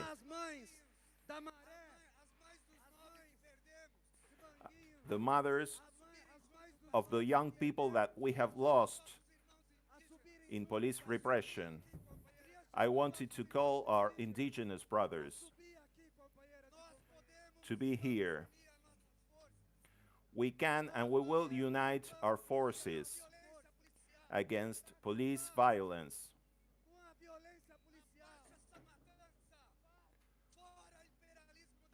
Imperialism out of Africa. Justice. Justice. Justice for Ngangembaye. Justice for Boubacar Doucouré. Justice for Ana Mubiala Talambaye. Justice for every youngster that has died at the hands of police repression. Down with the marco temporal. Long life to the struggle of the black people. Long life to the struggle of the indigenous peoples. Long life to the struggle of the international working class. Down with the governments that support genocide.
Now, we have to sing a hymn that was made by the families of the victims. It begins like this.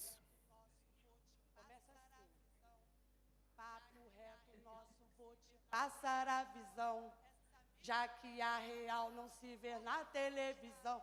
Essa mídia tem um lado, ser porta-voz do Estado, como muitos nos ferrando e se passando de aliado. É chegada a hora os divergentes se juntar. Partimos pro caô, não há quem possa segurar. O problema não é meu nem seu, é nosso, eu não sabia. Punhos cortando o ar, punhos cortando o ar, punhos cortando o ar. Nós não somos minoria. Hoje o quilombo vem dizer, favela vem dizer, a rua vem dizer, que é nós por nós. Hoje o quilombo vem dizer, favela vem dizer, a rua vem dizer, que é nós por nós. Obrigado, gente.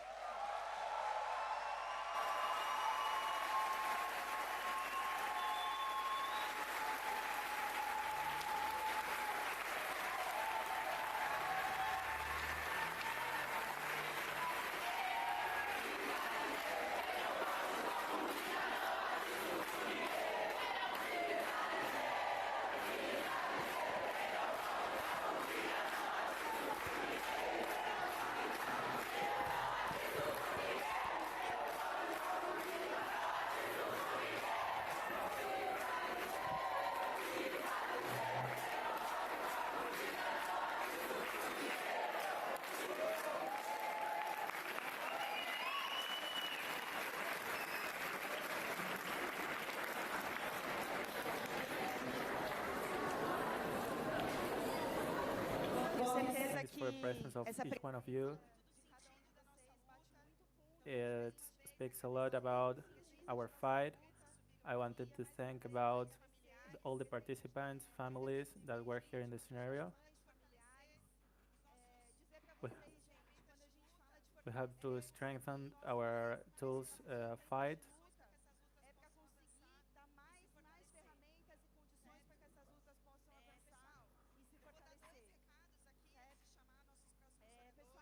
Before calling our next speakers, I wanted to thank the presence of some intellectuals that are present here today.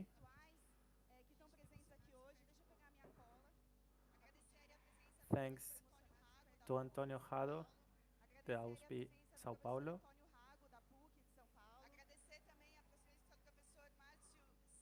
Thanks to Mario Seligman da Campi.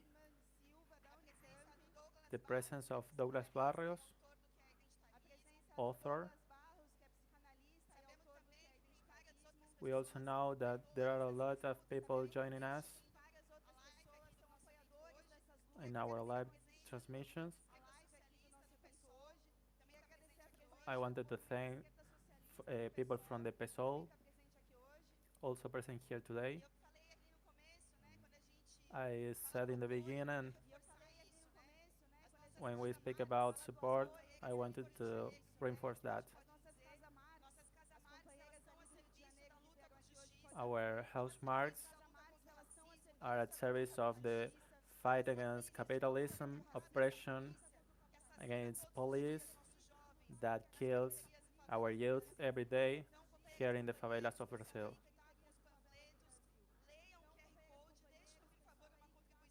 Please, the ones that have pamphlets in their hands, please read it, leave a contribution to strengthen this tool that is at disposal of our fights. Now, I want to call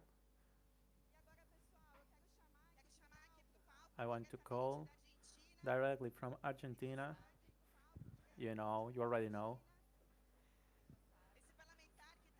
These congressmen and congresswomen that are next to the fights of every worker and the pickets next, facing police, facing Milei, Nicolás del Caño, do PTS, Partido de Trabajadores Socialistas de Argentina.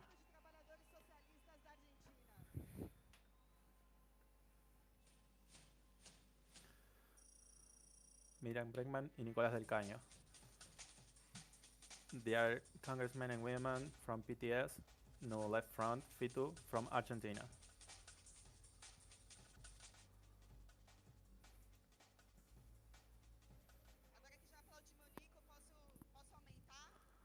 And now that Nico is on the scenario, I want to also call that congresswomen, revolutionary congresswomen from Argentina, that helps Nico to put the right in its place, Miriam Bregman.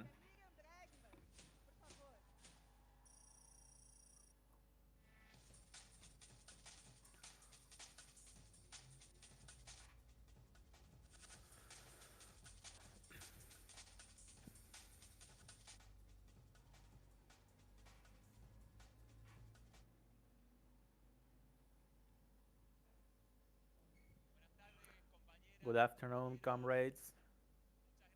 Thank you for inviting me to this great internationalist rally. We are very happy, as all of you, after listening to so many comrades who have touched our feelings. We wanted to start telling you that with Miriam, Alejandro Vilca from Jujuy, Cristian Castillo, we have just taken office as member of parliament after years of fight against Milei and a campaign bus in which we raised strong anti-imperialist slogans. I know if you were able to see our first day that it became a scandal in Argentina with a lot of repercussions in media and social media, with TV broadcasting our speeches, millions of reproduction in social media, a lot of support from a lot of workers, the youth, retirees that are facing Milei, and generated the reaction of the right that became very nervous because on the parliament there was Javier Milei watching our speech. And when we sweared with Miriam, they started shouting at us. They started insulting us because we swear for the Palestinian people in Milei's face, the Netanyahu's friend and Trump's friend that is financing this genocide.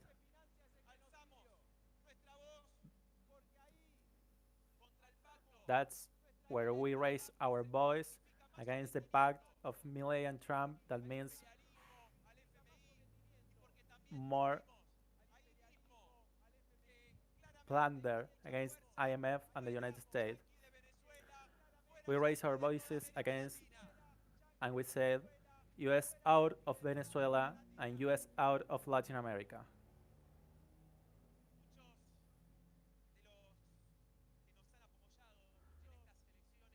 Many of those who have supported us in these elections know about our international fight. We became the third political force in the province of Buenos Aires, the largest concentration of workers in the country, and we came up third in the city of Buenos Aires, the political center of the country. This goes beyond a mere electoral result. It shows that the left front, that is a coalition of parties that have an anti-capitalist and socialist program, and our party, PTS, as the first party of that space, is beginning to carve out a path of political independence, building a force of political independence of the workers out of Peronism and any variants of class conciliation. I want to tell you that a lot of people reivindicates Frente de Izquierda and PTS because we are on the front line of each fight. Like every Wednesday of every week, next to the retirees, that after working for a whole life, I'm facing and fighting Milei every Wednesday.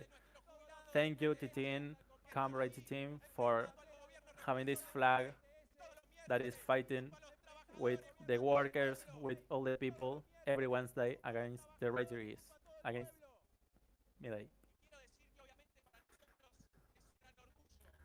We are very proud to be known for this, that people tell us hi in the streets and thanks us in the streets.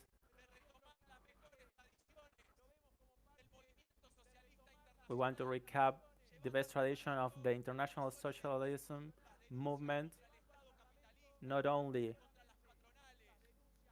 the fights against the capitalists and businessmen, but also because we also bet for the extra parliamentary mobilization of the masses, and that's why we are there in each fight, with our bodies, with the youth, and with all the sectors that fight the ultra-right wing of Milei.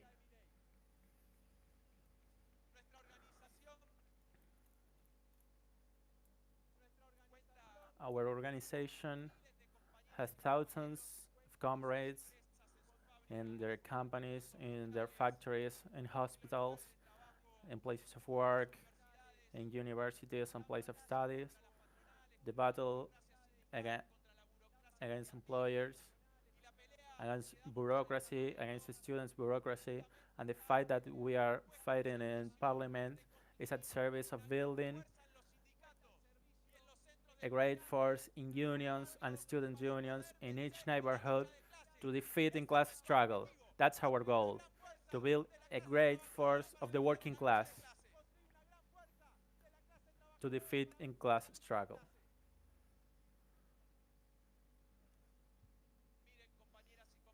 Look, comrades, the Milei's plan is clear. To push the economy toward increasing primarization. Today, Argentina's industry is at its 60% level. There are thousands of workers fired. They want to promote extractivism and obtain dollars to pay that fraudulent debt. This will mean deeper austerity in education, healthcare, and now it's trying a counter-reform for slavery. The right speaks about modernization, working modernization, but they want to bring us back to slavery, actually.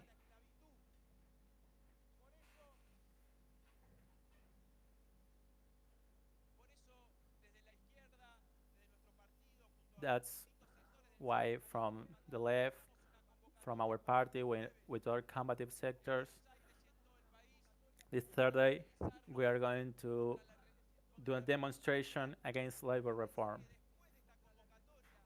After this announcement, unions like the CGT also started saying that they are going to mobilize against the labor reform.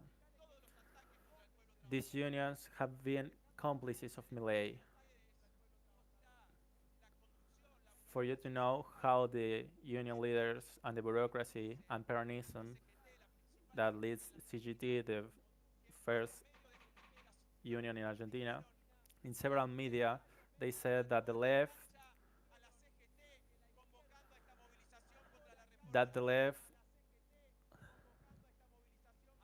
was the first one to announce the demonstration, and they joined later. There we will be with thousands of comrades, with an independent column, and with our own document demanding a fight plan, a general strike to defeat Milei and all of his plan.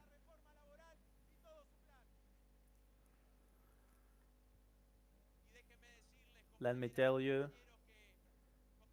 that with Miriam we were talking with all the comrades, that we are very enthusiastic by watching the working class in Portugal, which this week erupted in a general strike with hundreds and thousands in the streets against the rights laboral reform.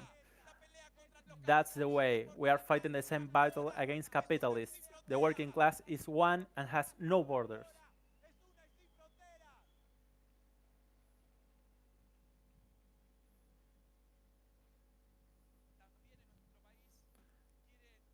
Also in our country, they want to dismantle every environmental protection laws. And you know, you in Brazil here know the consequences on the attack of the Amazon threatened by mining, deforestation. Some days ago, so I was in Mendoza province, well, from the mining project San Jorge, thousands and thousands mobilized in defense of water and against mega mining, saying water is non-negotiable. The shout of thousands that we salute from this internationalist rally in São Paulo.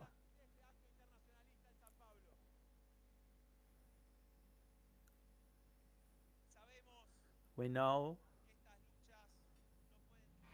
that these struggles cannot be waged in isolation. That's why we have to unite them in the perspective of a general strike to defeat Milei's plan and the capitalists' plan.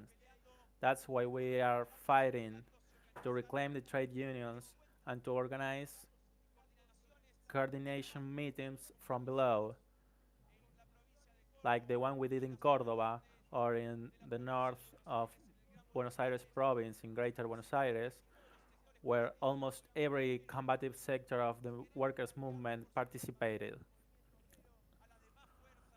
At the same time, we propose to the parties on the FITU and to all the combative sectors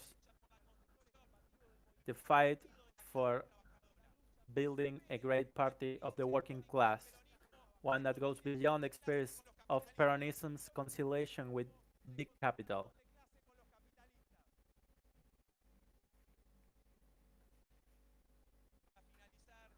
To end and to leave Miriam speak, I want to say to you that faced with imperialism, which offers us nothing but plunder, environmental destruction, wars, genocide,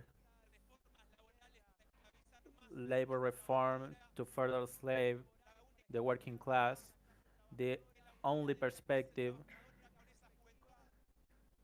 is that the working class unites with the youth in an alliance with popular and oppressed sectors of the world to put in motion the power of those who run industry, the ones who run commerce, transport, schools, hospitals, the ones who run everything. The force that, organized from below and with a strategy to win, will be unstoppable.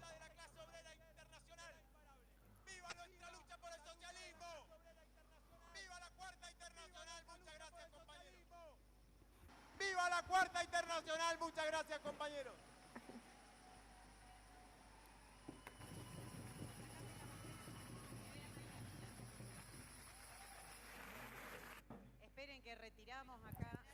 Thank you very much.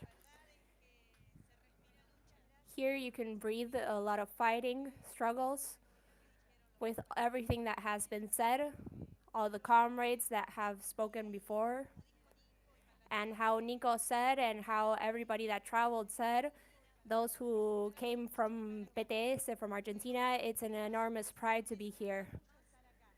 A couple of months ago, I have been in the international rally in France, organized by Revolution Permanente. And now this one from the MRT. It is very important to show this, because we can show that we're an international current with great reach and dynamism. We are very, very proud of this.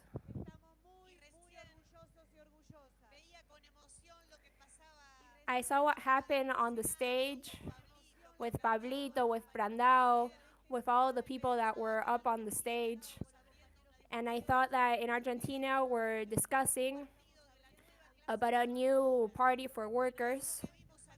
What we saw here on the stage is the new working class that suffers oppression, racism, and that it's every time more feminized, that they wanted to divide it, and our labor is to unite what they try to divide. Yesterday in a report and here speaking with our comrades, everybody asked us, how is Argentina now? What's happening in Argentina? Yeah, they see Milei around the world, and of course they're gonna ask. I want to say something that's very essential to understand what's happening in Argentina. Argentina is tied to the US government. It's tied to Trump. Only 1 week ago, Milei's government voted against condemning torture in the United Nations.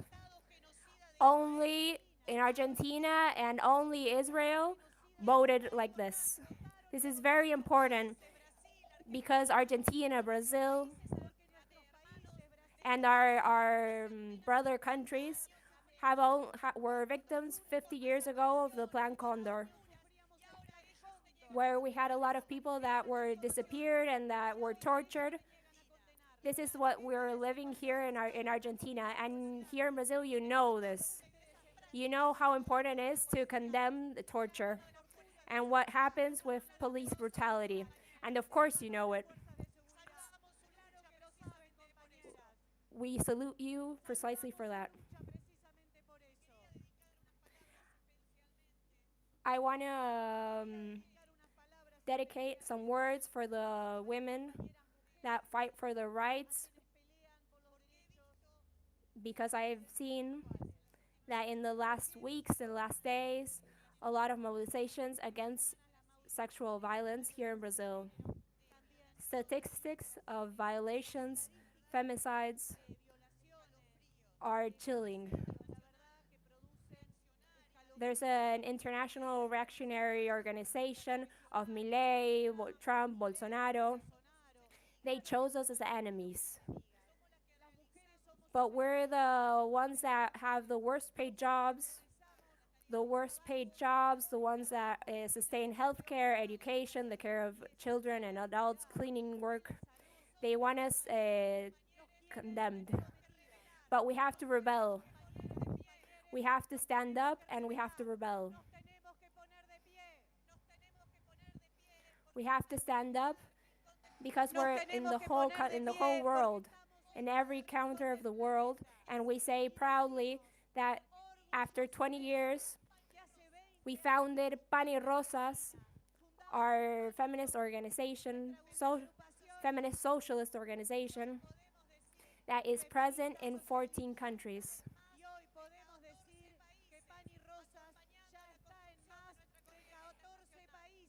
Pan y Rosas is part of our international construction. We have to say down with patriarchal capitalism. We have to say it loud and clear.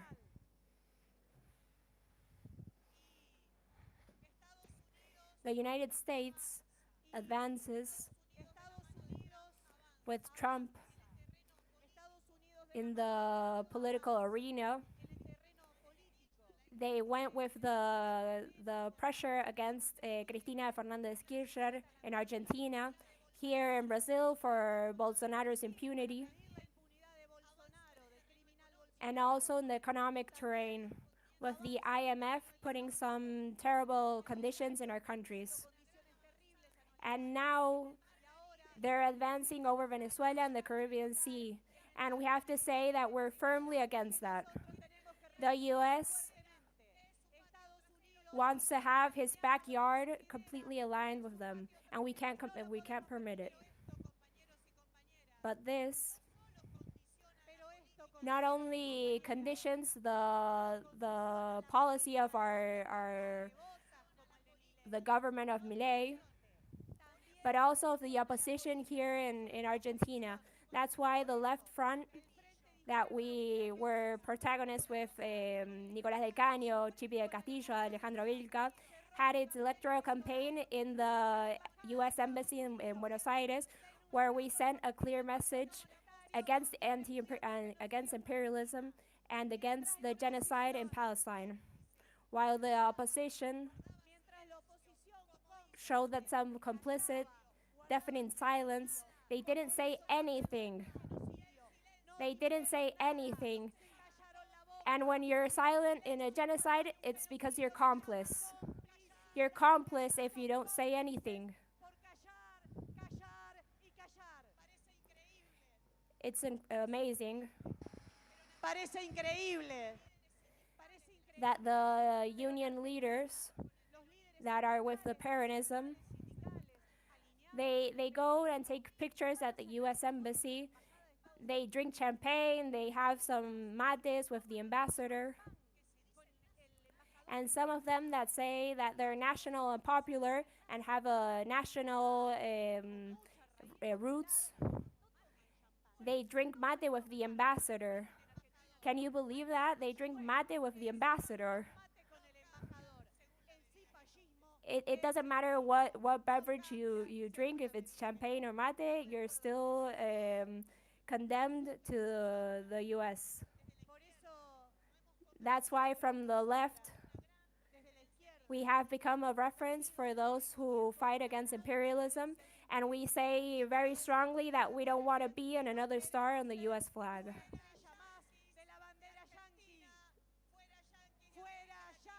We want the Yankees to leave Argentina. We want the Yankees out of America, Latin America. Argentina is not only a laboratory of austerity and repression. There's a lot of repression. But there's also a powerful lesson, and that we want to share with you. Argentina, we live something that happens in other countries. It's the building of national fronts that want to manage capitalism with a human face. In Argentina, we speak about human face of capitalism, that it's not a savage one, but we fight against that. All of these projects that want to manage capitalism are failures, and this has an explanation. Today, capitalism is a world system that you don't have margin to maneuver to attain gains. They promise a lot of things, but they don't have any big changes, and they have a lot of deception, and this only brings further right governments. They say they're lesser evil, but they bring the right with them. You have to look what's happening with Chile, with Boric's government, that may end with caste. Look what happened with Alberto Fernandez in Argentina, which ended up with Milei. Look what's happening in Bolivia, that we have comrades here. Look what's happening in Bolivia, where the catastrophe of the mass experience also handed power to the right. Look what's happening here in Brazil with Lula, that he has an alliance with right sectors, and he doesn't do anything about labor reforms. We have to say that. We have to speak about that. They don't say that if you want to face the right to win the election, you have to unite with the right or have a more moderate politics. Those politics are the ones that failed. And you know why? Because for a cuddly pet or gatito mimoso, you already have Milei. You already have one.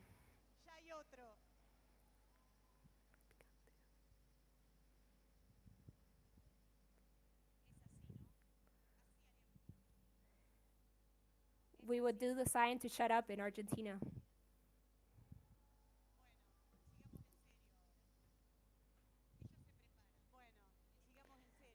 They're getting ready. They're preparing themselves. Trump is setting an agenda that armed forces can be involved in internal repression, with a lot of raids against migration. We're seeing what's happening in Rio de Janeiro with massacres that hurt ourselves profoundly. We have Milei that every time purchase more equipment to improve repression.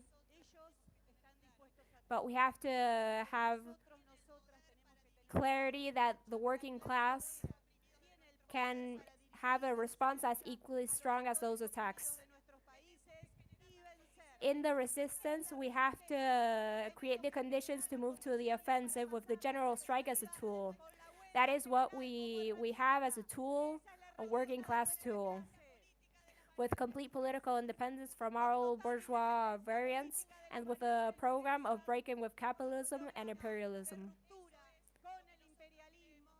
That's what we think is the main task in this moment.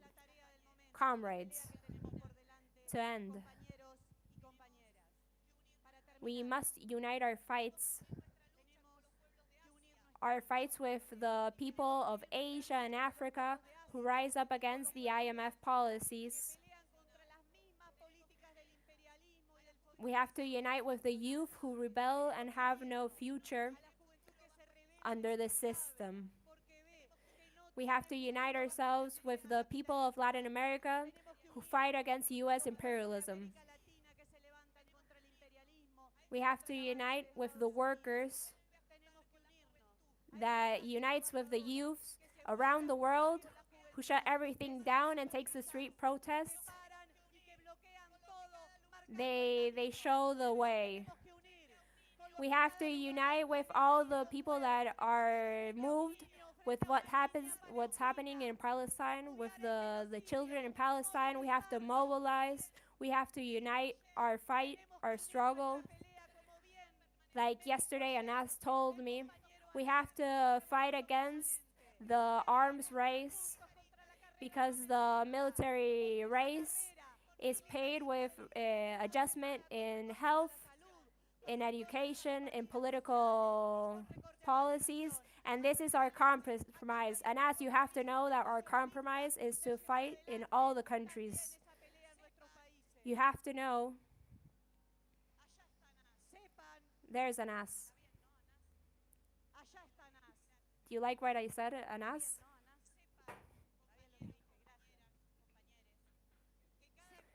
Comrades, you have to know that every position that we conquer is put in the struggle to conquer a Fourth International, an international party of the working class, the party of the world revolution.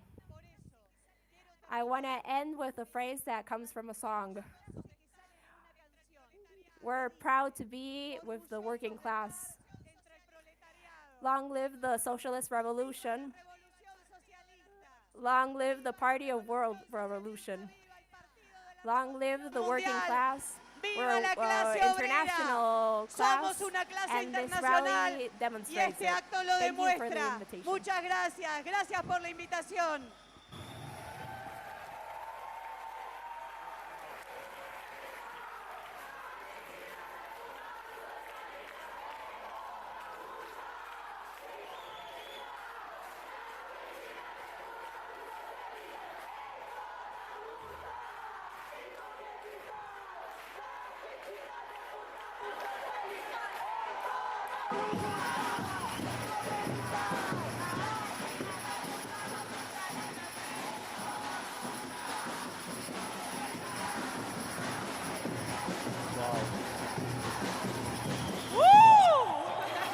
That revolutionary parliamentarism. That's our Trotskyist proud.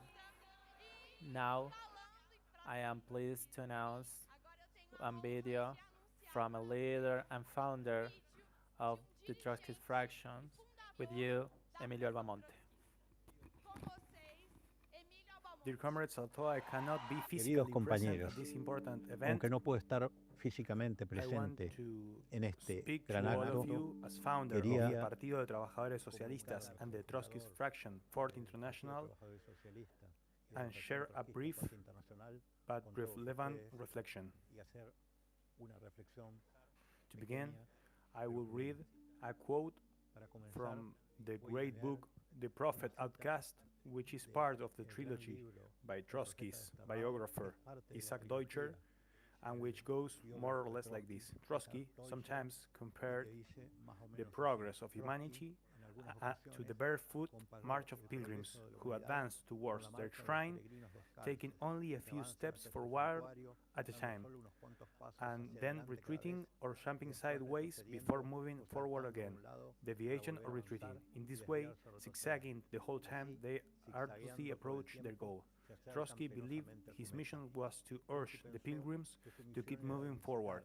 Humanity, however, when after making some progress, it succumbs to a stampede, allows those who urge them to continue their advance to be insulted, slandered, and trampled to death. Only when it has resumed its forward march does it pay a rueful tribute to the victims, cherish their memories, and devoutly collect their relics. Then it is grateful to them for every drop of blood they shed, for it knows there is no better definition of the activity of the entire Trotsky movement both before and after Trotsky's death, than his activity of resilience with deviations, with forwards and backward movement, in a situation where the workers' movement has been defeated on several occasions. Trotskyism, in its various forms, has preserved, and one of those tendencies which we are proud to have founded is the Trotskyist Fraction-Fourth International. As other comrades have mentioned, we arrived at this occasion with several victories under our belt, such as the events in France and Spain, and this conference itself. Here, we will discuss the current situation because it's no longer just about resisting, but about advancing. The ruling classes have not lost their ferocity, but a response from the mass movement is beginning to emerge, as demonstrated by the tendency in Italy towards a general strike. Accordingly, we must bring our organization up to the level required by these circumstances. And that is the purpose of this conference. In my party, the PTS of Argentina, as Miriam and Nico have already said, this Thursday, while this conference is taking place, we will participate in a united march where the left, according to the newspapers, has challenged the General Confederation of Labor, which is the right wing of the declining Peronist movement, and forced it to call a demonstration. Within this demonstration, as the PTS and Frente de Izquierda, we will put forward the policy of a united workers' front formulated by the Third International of Lenin and Trotsky.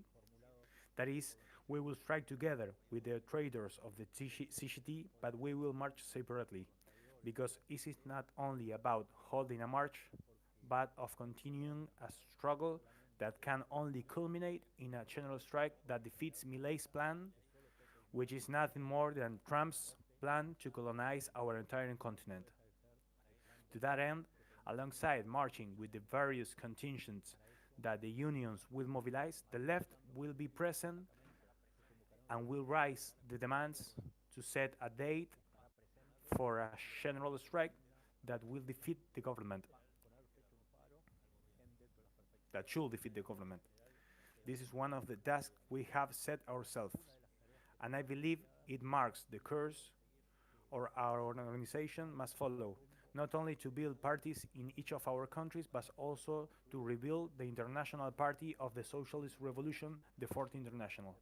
There is no possibility of any progressive regrouping that does not take into account its program, wherever it may be called, because Trotsky's great legacy and theoretical heritage, given not only in his struggle against fascism and against capitalism, whatever from it may take, but also against Stalinist degeneration, cannot be absent from any program that is revolutionary and that sows seeds for the future. In this sense, I wish this conference success, and may it be a new step forward so that the Trotskyist revolutionaries can leave our mark on the harsh reality of the present. A hug to all. Thank you very much.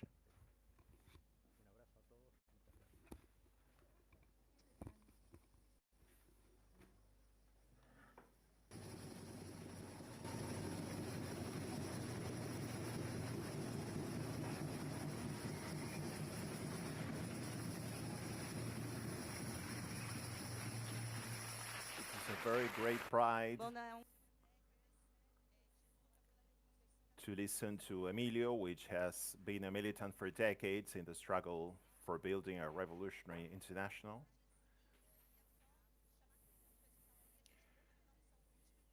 And now we will have the last speech .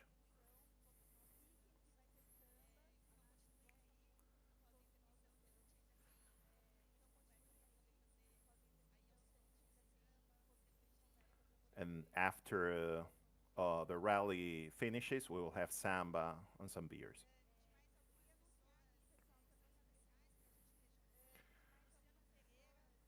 We would like to call some very special people, like Luciano Pereira from the Unicampi.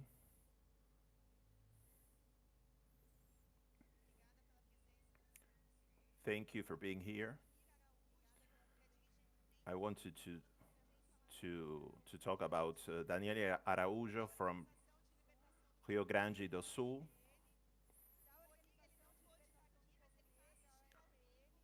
He can't be present here, but he has sent us greetings.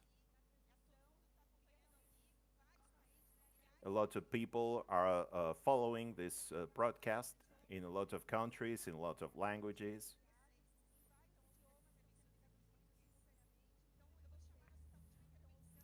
I will call our last speaker to close this rally. She's a leader of the MRT, Gianna Assunção.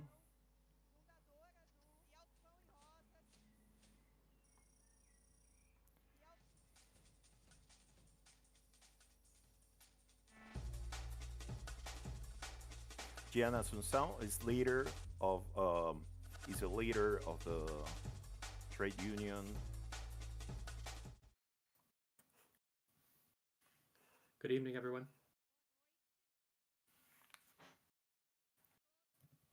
I'm extremely happy to be here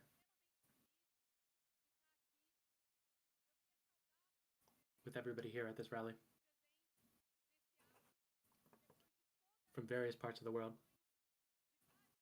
expressing the strength of internationalism. And after this powerful greeting from our comrade Emilio Albamonte, contributing to the discussion around the path to rebuild the Fourth International.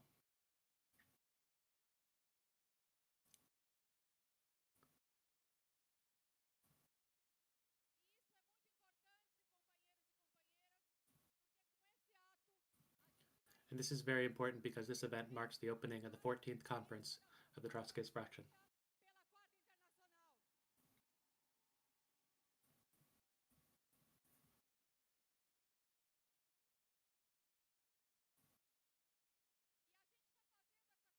And we are holding this conference and this event at a convulsive moment in the international situation. In the midst of a strong military threat of the United States toward Venezuela. And as our comrades denounced, this means it is the task of the working class at this moment to reject imperialist aggression toward Venezuela and the Caribbean, calling for the unity of the workers and oppressed people around the world, but without supporting the program of Maduro.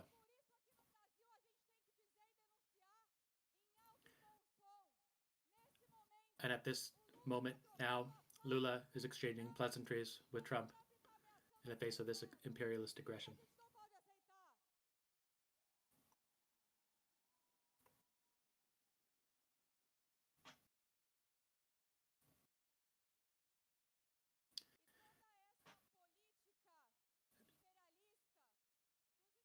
And the intent of U.S. policy is clearly laid out in the country's latest national security strategy.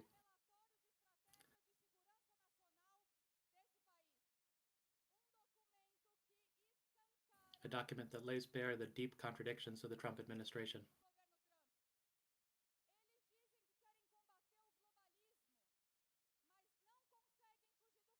They say that they are fighting globalism, but they cannot escape the fact that companies and economies are now deeply integrated into global value chains.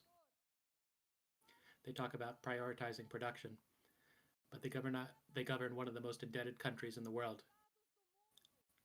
where financial capital grows much faster than industry. They attack immigration, saying that it will improve the lives of American workers. But they do not explain who will do the jobs that are currently being performed by immigrants. They say they don't want any more wars, but they threaten to attack Venezuela and maintain a fraudulent ceasefire in the Middle East. The U.S. acts this way because it feels threatened by the rise of China, a capitalist power that combines the super exploitation of workers in factories with increasing extractivism in Africa and Latin America. And that is why the idea of multilateralism is a total farce.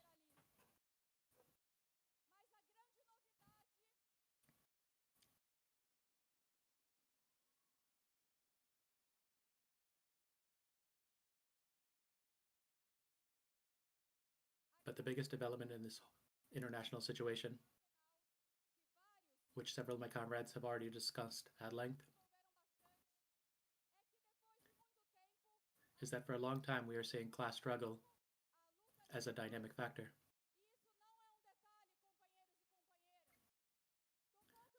From a historical point of view, the fact that there was a general strike in Italy, driven by the defense of Palestine, may point to a recomposition of the working class's subjectivity, which means that the working class may be finding ways to unite the struggle for its demands with a struggle against the capitalist system.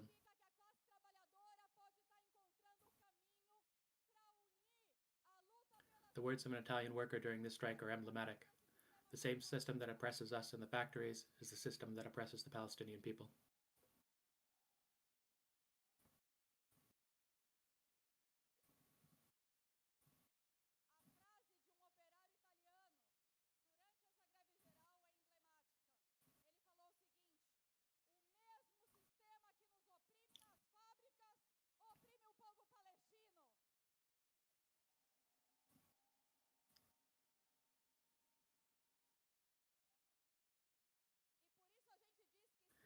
And the working class can take advantage of this crisis in the world order to re-enter the stage. And we are seeing its first steps.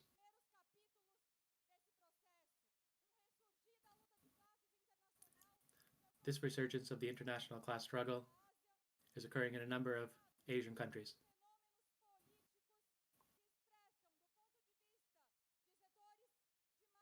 Accompanied by numerous political phenomena that expresses from the point of view of sectors of the masses a left-wing ideas and a sympathy for the socialism.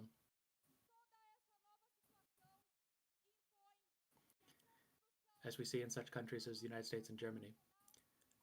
This new situation requires that the construction of each national organization be more internationalist than ever.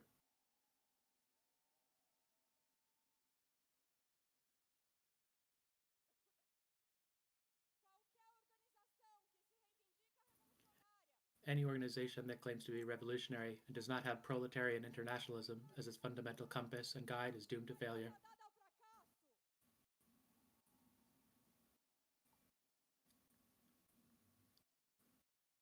And it's not enough to have internationalism in words. Symbolic internationalism. Internationalism that is simply the sum of national positions.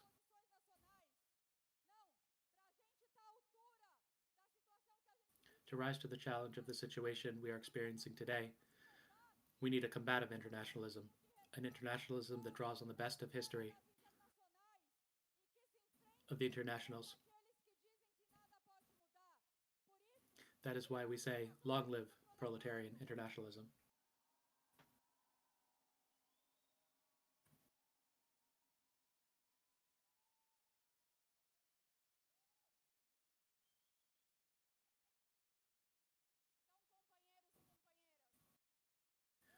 So this rally today transcends the demands of our struggles and the defense of our rights.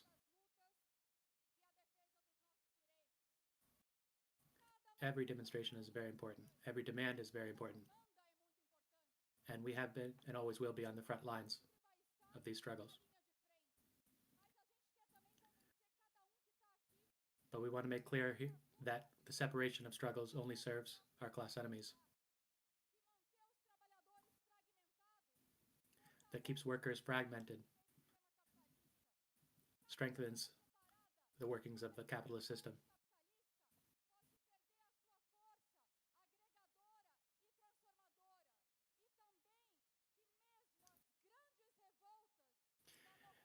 And that even the great revolts of our class or of the youth, if they do not become revolutionary processes, tend to suffer deviations in institutionalization, which limits our strength.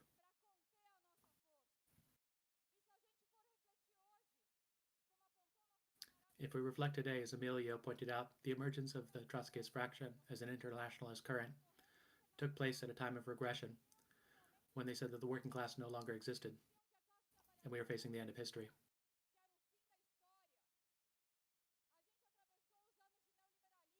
We went through years of neoliberalism that sought to fragment the working class with intense attacks.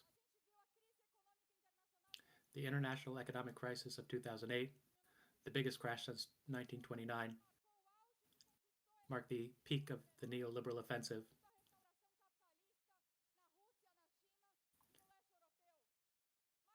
But it also reignited struggles across the world, such as the Arab Spring, student revolts in Chile, and the June protests in Brazil, and the powerful worker struggles in France, along with other processes.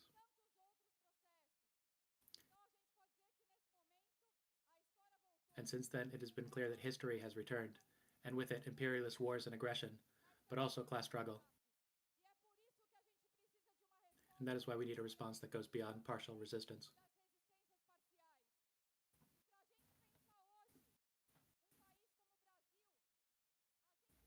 In the case of Brazil, we have experienced many battles of the extreme right, against the extreme right,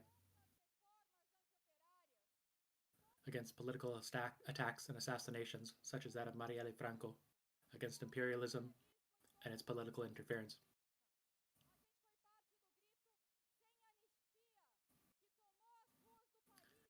We are part of the No Amnesty movement that took to the streets and fought against Trump's meddling in Brazil and Latin America.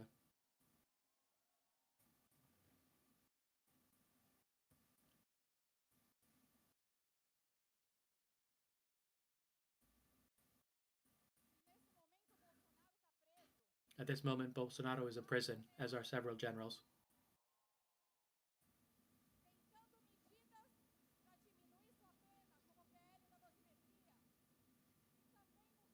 Representatives of this disgusting far right.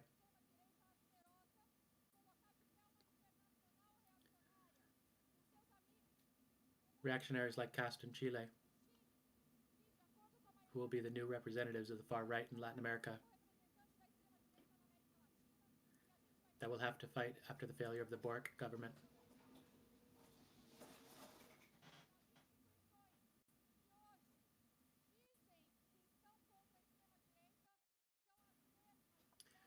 And we know that the institutions that today are against the far right, that claim to be against the far right, are the same ones that carried out the institutional coup in Brazil. The judiciary only acts in the interests of the Brazilian bourgeoisie.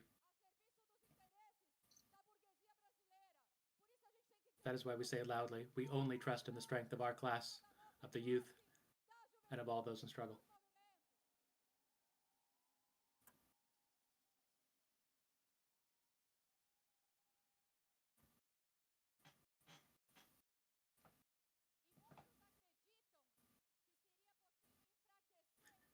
Many believed that it would be possible to confront the international far right with a policy of compromise, or that the working class could continue simply demanding its rights in a separate and fragmented way while the PT governs.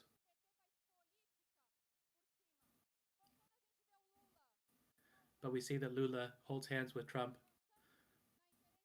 while Trump increases imperialist interference in Latin America. And we realize that our interests are not the same. And there are many other governments like Lula who want to appear progressive and good negotiators and who know how to dialogue with the far right.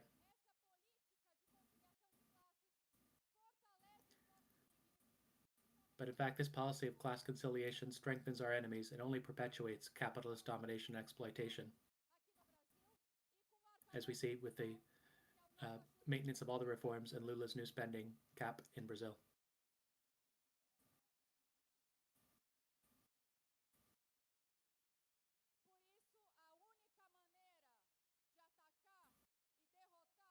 Therefore, the only way to defeat the far right once and for all is to attack it at its root,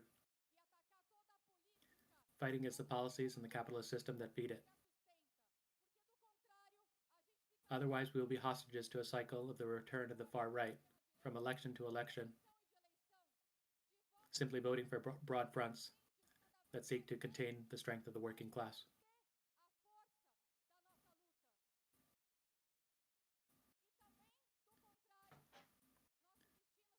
Otherwise, our fate would be to act like the PSOE, which, despite having socialism in its name, has come to administer the system of exploitation alongside the Lula government.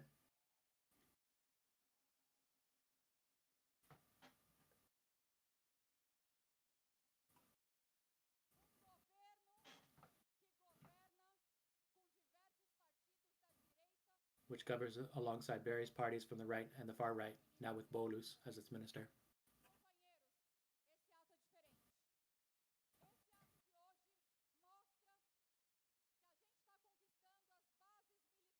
Comrades, today's rally shows that we are winning over the militant rank and file to a program that has nothing to do with the administration of a decaying capitalism from the left while destroying the planet. A policy and an organization based on the methods of class struggle.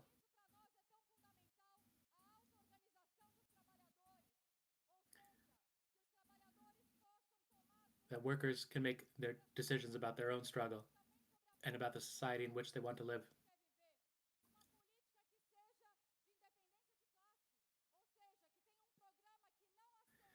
A program that does not accept the increasingly brutal equality between a handful of businessmen and the vast majority of the people. Enough of agreements and deals with the bosses and the right wing.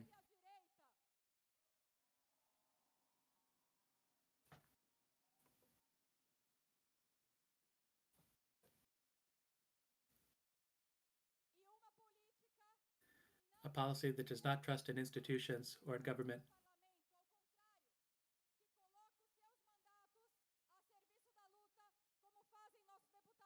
but acts in the service of struggles as our deputies in Argentina do.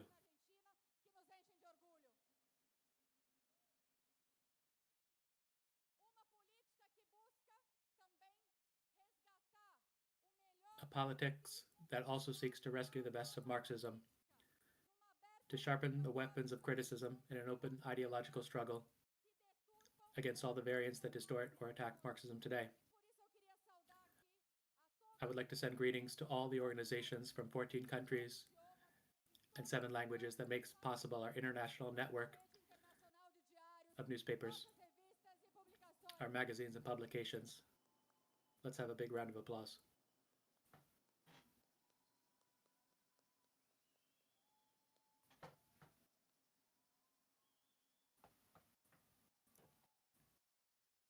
So comrades, after saying all this,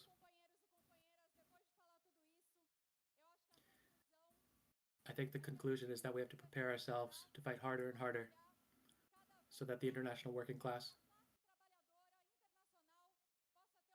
can have a tool that is up to the task of the events that come in the class struggle.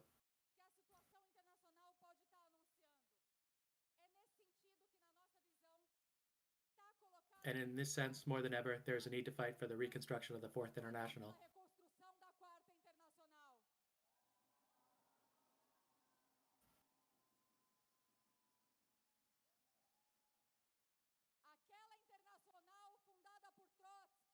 That international founded by Trotsky and the entire generation of revolutionaries who faced the betrayals of Stalinism, which sabotaged revolutions and attacked the achievements of the Russian Revolution.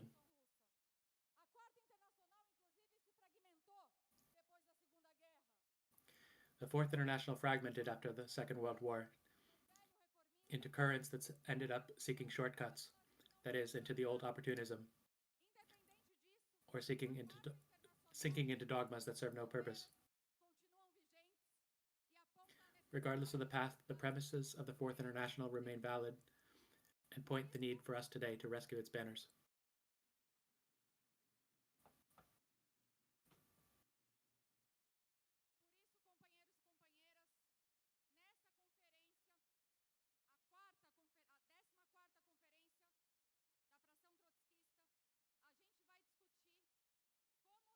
And that is why at this conference, the 14th conference of the Trotskyist Fraction, we will discuss how to resume the battle for a movement for a Socialist Revolutionary International, which for us is the Fourth International.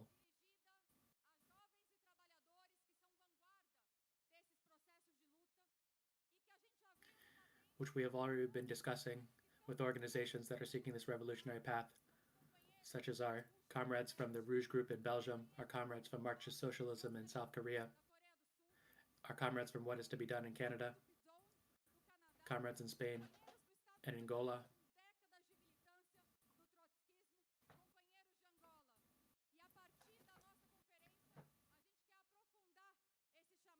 With this conference, we want to deepen this call and open this debate to the entire left that claims the revolutionary tradition.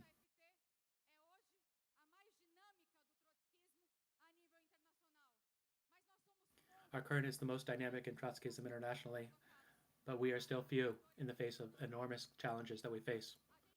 That is why we do not proclaim ourselves as a revolutionary international, but rather seek to call on those who want to fight for this program and strategy to face new processes and challenges together.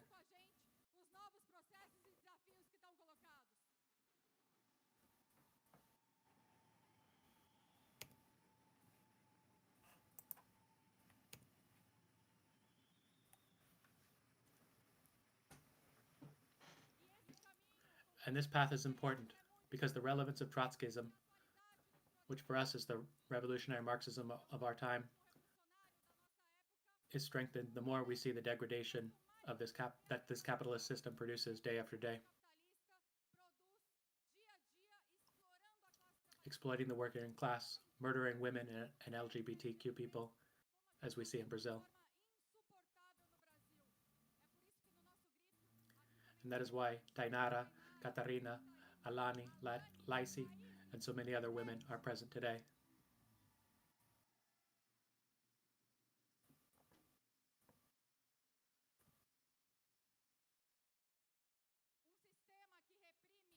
A system that fiercely represses Black men and women, immigrants,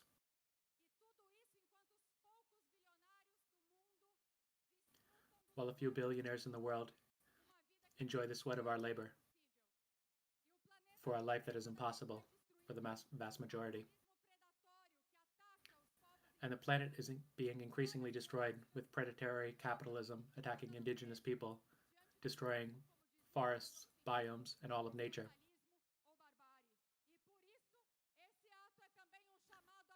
And that is why this rally is a call to militancy, so that everyone here feels called upon to take a step forward and embrace revolutionary ideas in the battle to rebuild the Fourth International, including joining the MRT, the Trotskyist Fraction, and our national sections in other countries.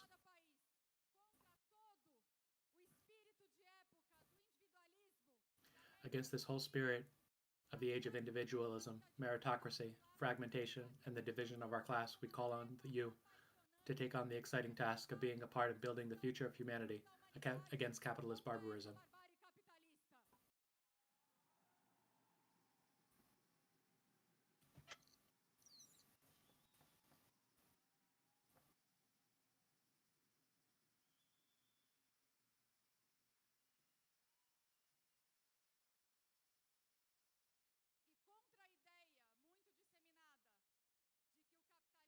Against the idea that capitalism is unshakable, we trust that the working class, which produces everything, will be able to run the factories, transport, hospitals, schools, and universities, together with the youth, and take up the struggle to build a new world free from all oppression and exploitation, where work meets our real needs. A world where humanity can know the unlimited scope of its creativity, the power of its self-organization, the power of true democracy free from capitalist shackles, where technology is put at the service of humanity and not profit. This new world for us is communism.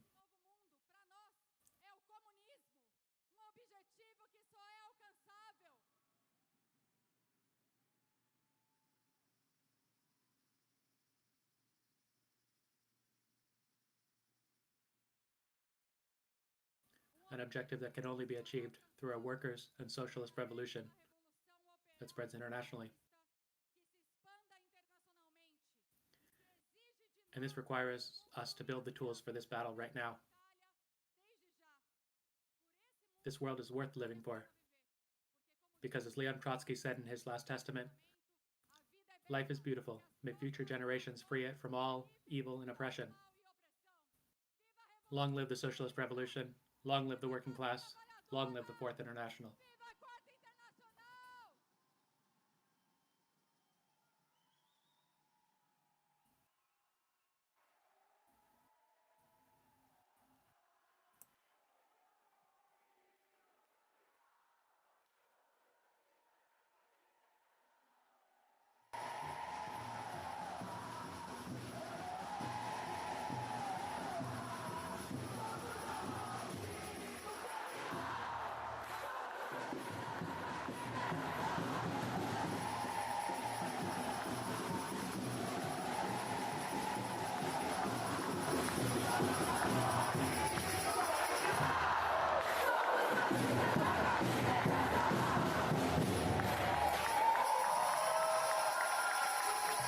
Now, to end this rally, I want to call to this scenario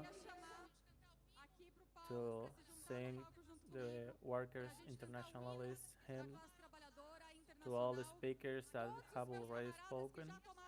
I wanted to call also all the delegations from the FT parties that are participating in this conference from Argentina, Partido de Trabajadores Socialistas, PTS, from France, Révolution Permanente,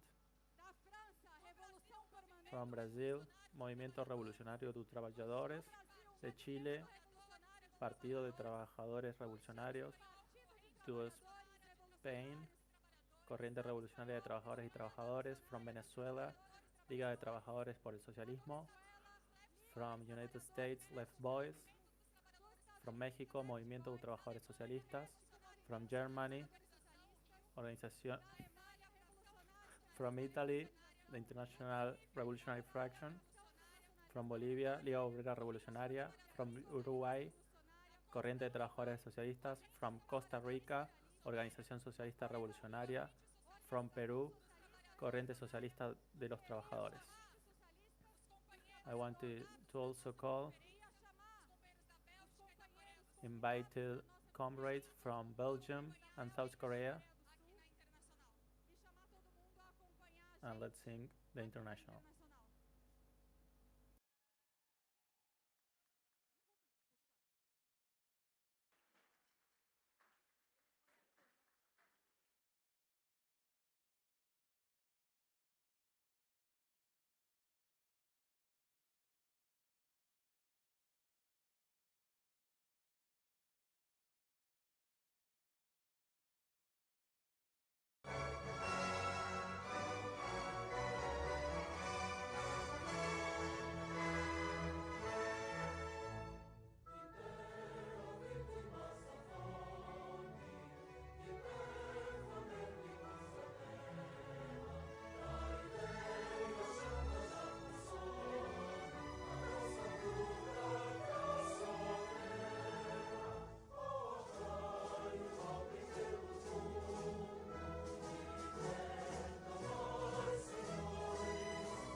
Socialism!